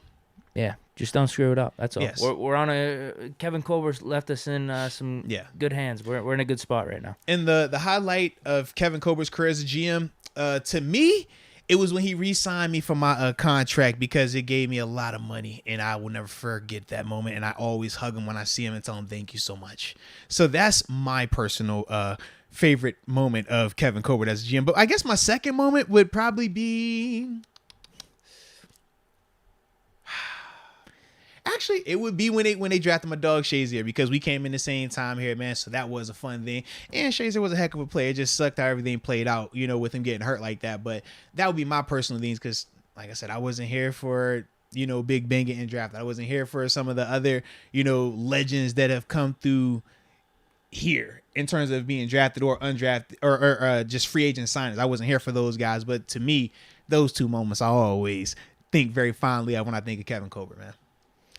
Yeah, you can't say Super Bowls. We're just talking transactions. Yeah, because I was like, Super Bowls are the obvious thing. Right. But him as a GM, though, yeah. It's obviously him drafting Big Ben. That's his what? ticket to the Hall of Fame. And him signing me, right? Can I get thrown in there? I was like, you're in the top 10. I'm like a crouton. I just want to be a crouton on the salad. No, you're in the top 10. I was like, you know what I mean? I'm a contributor as well, right? When they do the Ring of Honor, what do they say? Oh, okay, on field and contributor and all that. Like, oh, is that what you're going for? Maybe I'm saying I got the off field stuff. I got great credit in Pittsburgh. All right, yeah, man of the year. We doing the media stuff. Played long enough. Got 4 seasons. 10 years or something. Come on, man. I'm just sneak in. I'm just checking on my criteria. So I gotta be under the umbrella a little bit. I get a little bit of that. Just I'll throw you top 10. Maybe top. I gotta think about it a little bit more. Yeah, I'm saying, we ain't got to get too overzealous. Just okay. As long as I'm in top the conversation. 10's good? Top 10, that works for me, man. Just I'm in there. Yeah, he should be thanking Big Ben for all he's done for his career. It's a Big shame how last season went, but yeah, man. I think there's something to forgiveness, right? Yeah. I think they could hash it out. I tell you, man, a great quarterback make everybody play better, make everybody look better. I tell you that, man. You don't think about the missed tackles. You don't think about the defense ain't gonna stop there when that quarterback go out there and light it up. It's like, hey, we all look good, baby. So yeah, man. Hey, man. Nothing but love, baby. Nothing but love. Yeah. All right, we got expired CG. He says, I told y'all we was gonna we were gonna get Pickett at 20. LFG. Nah, Factamundo, man. Factamundo. And it's dope too, man. Like, I'm excited for this storyline, man. This is going to be an awesome situation just to watch and play out. I think we are caught up to you as well with Let's Go UW now. Wow. It's been so long. Deke, Bro, if my pokes can poach guys from Bama, Pitt has no excuse. Ooh. No, but it goes back to my point. Though, wasn't it? What do you mean? Well, I think he's talking about his University of Wyoming team, right? If he can get guys from Alabama, I think the reason he's getting guys from Alabama. But they were already in the portal, though. His guys. Well, that's probably true too. But they're going from Alabama to just get an opportunity to play because they're probably stuck on the depth chart. Am I wrong? Oh, wow, you hitting him with that? I am because you foul, but you're honest, but you foul. With Pitt, that's tough. They're taking our top guy. Yeah, they're taking our best player, Jordan Addison. I think there's a difference there. I would have invited him. He could have came to JMU, bro. Because, I mean, Pitt can take guys from, like, Alabama or USC, and it'd probably be a similar reason why they'd be going to Wyoming is, oh, man. Like, that's why Slovis came without to a doubt. Yeah, it makes sense. Because he was going to be buried on the depth chart at USC. Sense. He wanted an opportunity. Yeah. And he was thinking between us and Notre Dame, he picked Pitt. He picked a better program. Yep, without a doubt, man. All right, we got Patrick Money. Do you guys think Steelers would pick a QB early next year if Pickett doesn't blow anyone's mind? Would they be interested in adding to the room so soon after drafting a guy? No, Pickett's getting every opportunity. Yeah, I don't anticipate it being like that unless Kenny just looked awful at the time. I don't see them tapping into it. I mean, shoot, even Denver, you think about the situation they've had at quarterback the past couple of years, even they didn't hop right back into it in the first round of the next year. You know what I mean? Like, they took a little bit of time with it. So that's me. I don't think they would, man. Arizona did, though. I'm sorry. I'm just laughing at this next one. What a redemption arc. This is from Samurai Finn. What a redemption arc for Kevin Colbert. He really pushed the GOAT into retirement and made us think we'd have to roll with Trushitsky. LFG King Kenny. Bro, is this your burner? Was that what you was doing on your phone? You used him in the head? I guess. I'm like, bro, Colbert made up for it with the Pickett pick. Samurai Not all the way. Fan, come on, man. What are you doing? Don't you put fuel on that fire. We know how he gets when it's 7. We can all just agree that it's an upgrade at quarterback this year, okay? For whatever reason, it will be an upgrade. Fair enough. That works. I disagree. We don't have to worry about the story of why. It just we'll get better quarterback play statistically. 30-10 is way better than what we got last year. Statistically. We don't need the context. I don't want to hear the storyline. No, I always need to bring the context. Nope. Context doesn't matter. Nope. I will say this. Whenever Ben did that interview on draft day about Coach GM, they don't want me back. Yeah. I did my whole Big Deke News thing, and I said at the end, I was like, this is something I hopefully will forgive one day. Because I was talking about the whole hijacking of his last season. I was like, I hopefully will forgive because I'll always be loyal to my Steelers and stuff. One day, I'm just not there yet. And I was like, but this is something I will never forget. Oh. It's like that, bro. It's something I'll never forget. Who knows? Maybe I get to the point of forgiveness. We'll see. I mean, that would be better for me if I do forget, right? You got to find it in your heart. It's like holding the grain of sand. It's not in my heart right now. It's all on your timetable, though, man. Yeah. You don't forgive them on anyone's timetable except yours. Exactly. I like what we're doing, though, right now. Yeah. I like the Pickett pick. Cal Monier. If Canada wrecks this season again, I'm going to lose it. Steelers have a lot of faith in them. We could really just be one legit OC away from a chip. Deke, when you going to convert to a stoner? Blaze up. Whew! No, I'm good. Throw it in the air. I get stupider, dude. I could go on runs, but it just makes me stupid, I think. I ain't gonna lie, bro. I think of San Fran, bro. It was a vibe, though, bro. I don't feel like you were, a non-educated individual. I think that you was enjoying yourself. You were just super chill. That's all. The White Claws get you it's chilling with Deke. White Claw get you amped with Deke. The greenery gets you laid all the way back, right. Deke. Like, are you awake over there, bro? Like, it was that type of vibe. Yeah.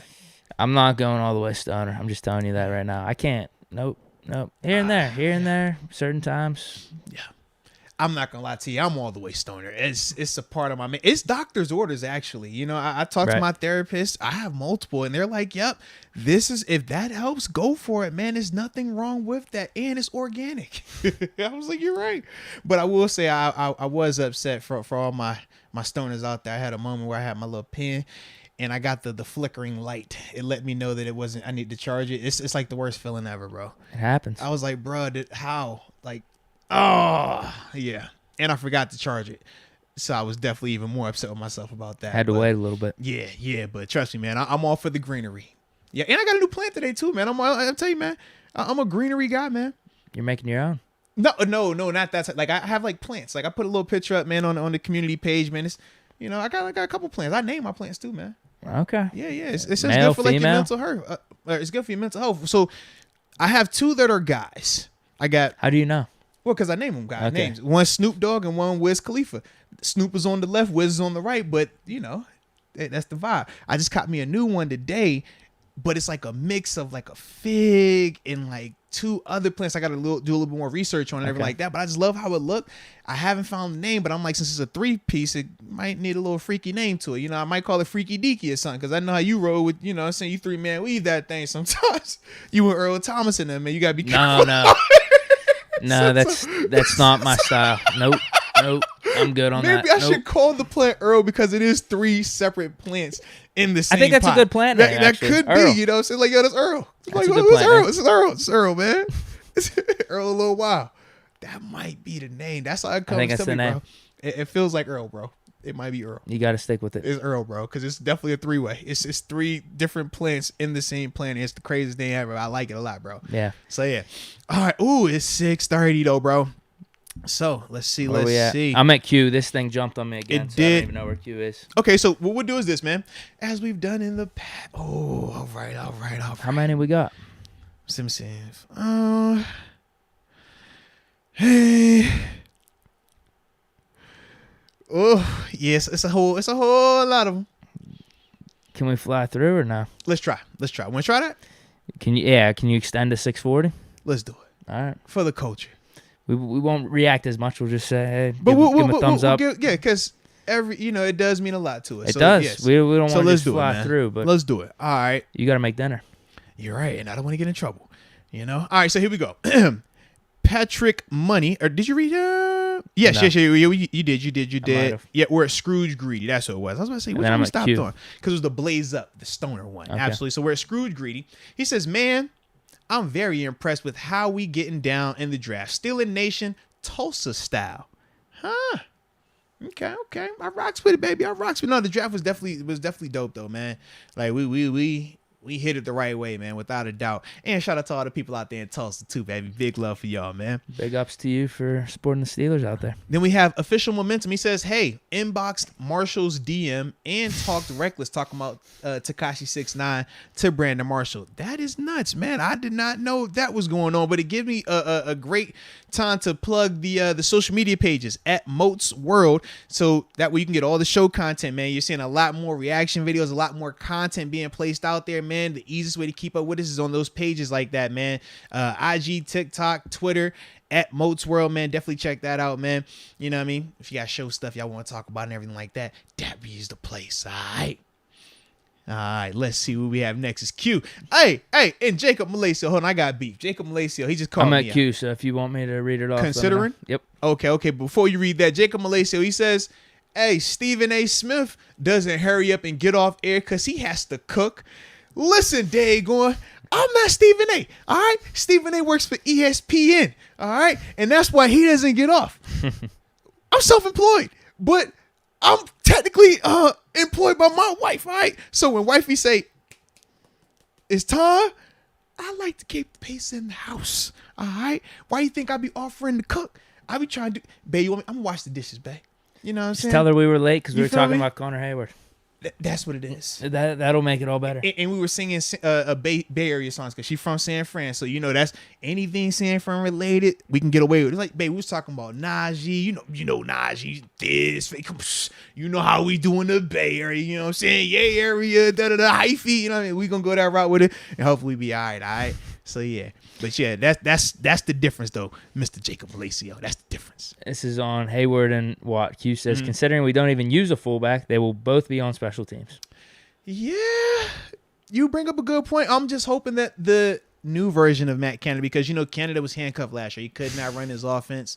So now that we have the quarterback that we want, I do anticipate, or at least hope that we will see some type of fullback action out there. Carla and the Fat Cats. Much love to you guys from the 312. Chicago. Hey, let's go, man.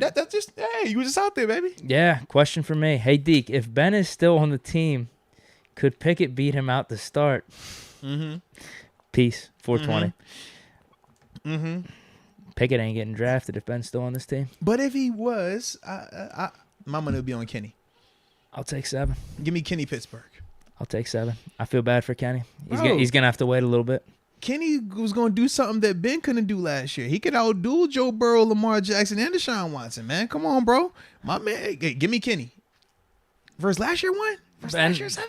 Well, I told you about the offensive line scenario. But this last year 7. Canada hijacking the offense. Not 5 years ago, not 10. We talking last year. I saw some duels he was putting out there. Second half of the Vikings game. No, man. We're not talking about 5 minutes, man. We talking about the whole game. Kenny could ball for the whole game, man.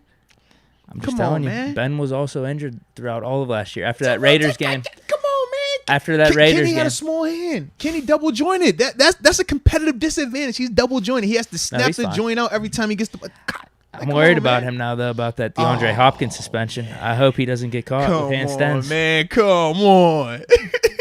Official momentum. Let's hire Ben as our new OC. That would be perfect right there. That would work perfect right there. That doesn't work. That would be an upgraded OC. Upgraded quarterback, man. I think it worked, bro. That doesn't work. You ain't feeling that? Not a little bit? Nope. Oh, my God. This is crazy. Official momentum. Can't wait to share y'all my Steelers stories. Nah, it's going to be He's dope, hyping man. these Steelers stories. They better be good. They better be good. LeVar Dawson. In Deke support, I think Pickett can compete with the QBs in the AFC North. See, I'm with it. Maybe not outthrow them in a shootout, but he can manage the game enough to get the wins needed. It sounds like he agrees with you more. That was LeVar. You just agree with what I was saying. That's not what I'm saying. That's what I was saying. No, he Deke can is saying that he can outduel those guys. Yep. That is not he can manage the game enough to win. That's what I think he could do. Deke said no. That's what Dan Orlovsky said he could do. Deke said no. Deke said he can do all that. So, yes, LeVar, you're with me. You're not with him. You're with me. All right? I appreciate you, though. Sean McCartney was disappointed we didn't draft a safety, but signing Kazi made me feel better. Okay. Still need someone behind Alualu. I mean, we got Leal. We got Louder. Like, we'll do a little rotation. We got a couple guys. Got some here. We don't have a pure nose tackle though right now, right? They're probably one of the Davises. Montravis. True. Well, oh yeah. Actually, he's probably our backup. Yeah, he played good for us. Najee Laupak, some support here. Mm-hmm. Alex Mathis. Calvin is my personal favorite pick. I'm not from Pittsburgh, so the Kenny pick didn't exactly excite me as much as most people, but this 99 speed slot does. Okay. No. I told you, dude. Dude, his speed Tyreek Hill is 2.0, nuts, bro. Watch out. I'm not going there because Tyreek is so much thicker. But Calvin is nice though, bro. Calvin's, he's gonna be a problem. I mean, their games are similar though. Without a doubt they are. Yeah. Speedster, they play bigger than what their size is too. Both like late round picks. Mm-hmm. I know Tyreek's listed at 5'10", but he's actually 5'8". Whenever he measured for the combine, and this dude's like 5'7" and like 7'8". We might need like feet stents now to maybe get him a little taller. I was looking at quad stents. I look at Tyreek quad versus Calvin quad. I'm like, one looks like he's part cheetah for real with this day going, that dude leg, bro, you see how it's built. Yeah, man. Najee Laupak. You're right. Claypool isn't soft. He just doesn't break away like you think he should. Yeah. Or winning those 50-50s. Wrong terminology used to describe him. Oh, I love Najee Laupak. You know that, man. We ain't tripping. That's the funny thing, though. Just because he doesn't break away like you think, or winning those 50-50s, he's soft.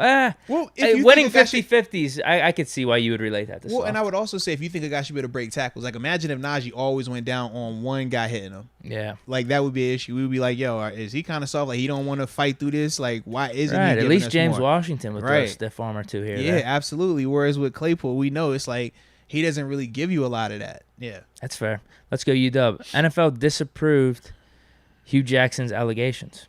Okay. I have to look into that. I have not seen. That was with the whole paying for tanking and stuff. Got you. Because I did see that more coaches have joined Flores' lawsuit against the NFL.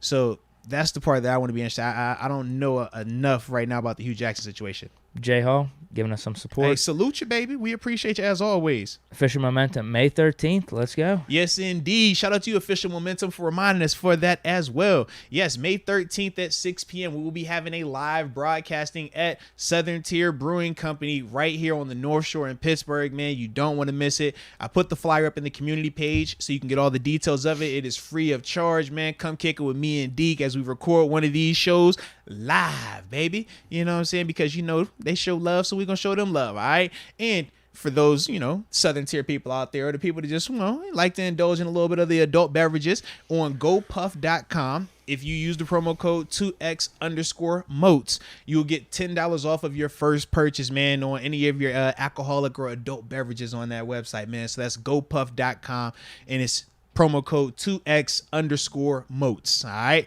So, yeah. Not only that, I will say this about Absolutely. Southern Tier, one of my favorite spots down on the North Shore. Great vibes. Their drinks are really good. Whether you like IPAs or not, you could get some sour, some lighter options. It's really good place. They have liquor and tequila there as well. I have seen that also. It's just good vibes. Yeah. It's just good vibes. Like, the drinks are good, and it's a really cool spot. They got like an outdoor area. I'm assuming that's where we'll be, right? Yeah, and it's a Pirates game that night as well, man. Man, if you're going to the game, man, pull up with us beforehand and hit the game. Yeah, we're at 6, right? Yeah, I would say I gotta see what time the game is, but shoot, man, record with us or watch us record. And watch the game you don't need to get into the game till like the 4th or 5th inning anyway. I mean, by then it might be over anywho. You know what I'm saying? So, with that being said, though, man, it's been a vibe, man. And it's perfect 640, too, man. We got through all these supers, bro. We did it. We did it, ladies and gentlemen. We did it. So, with that being said, it's time for Happy Wife, Happy Life. Moatsy got to go get his cook on. All right? So, shout out to each and every one of y'all that were rocking with us today, man. Hope y'all enjoyed it. We will be back Wednesday, same time, 4 p.m., all right? Chopping it up, having a blast. And until next time, baby. Peace.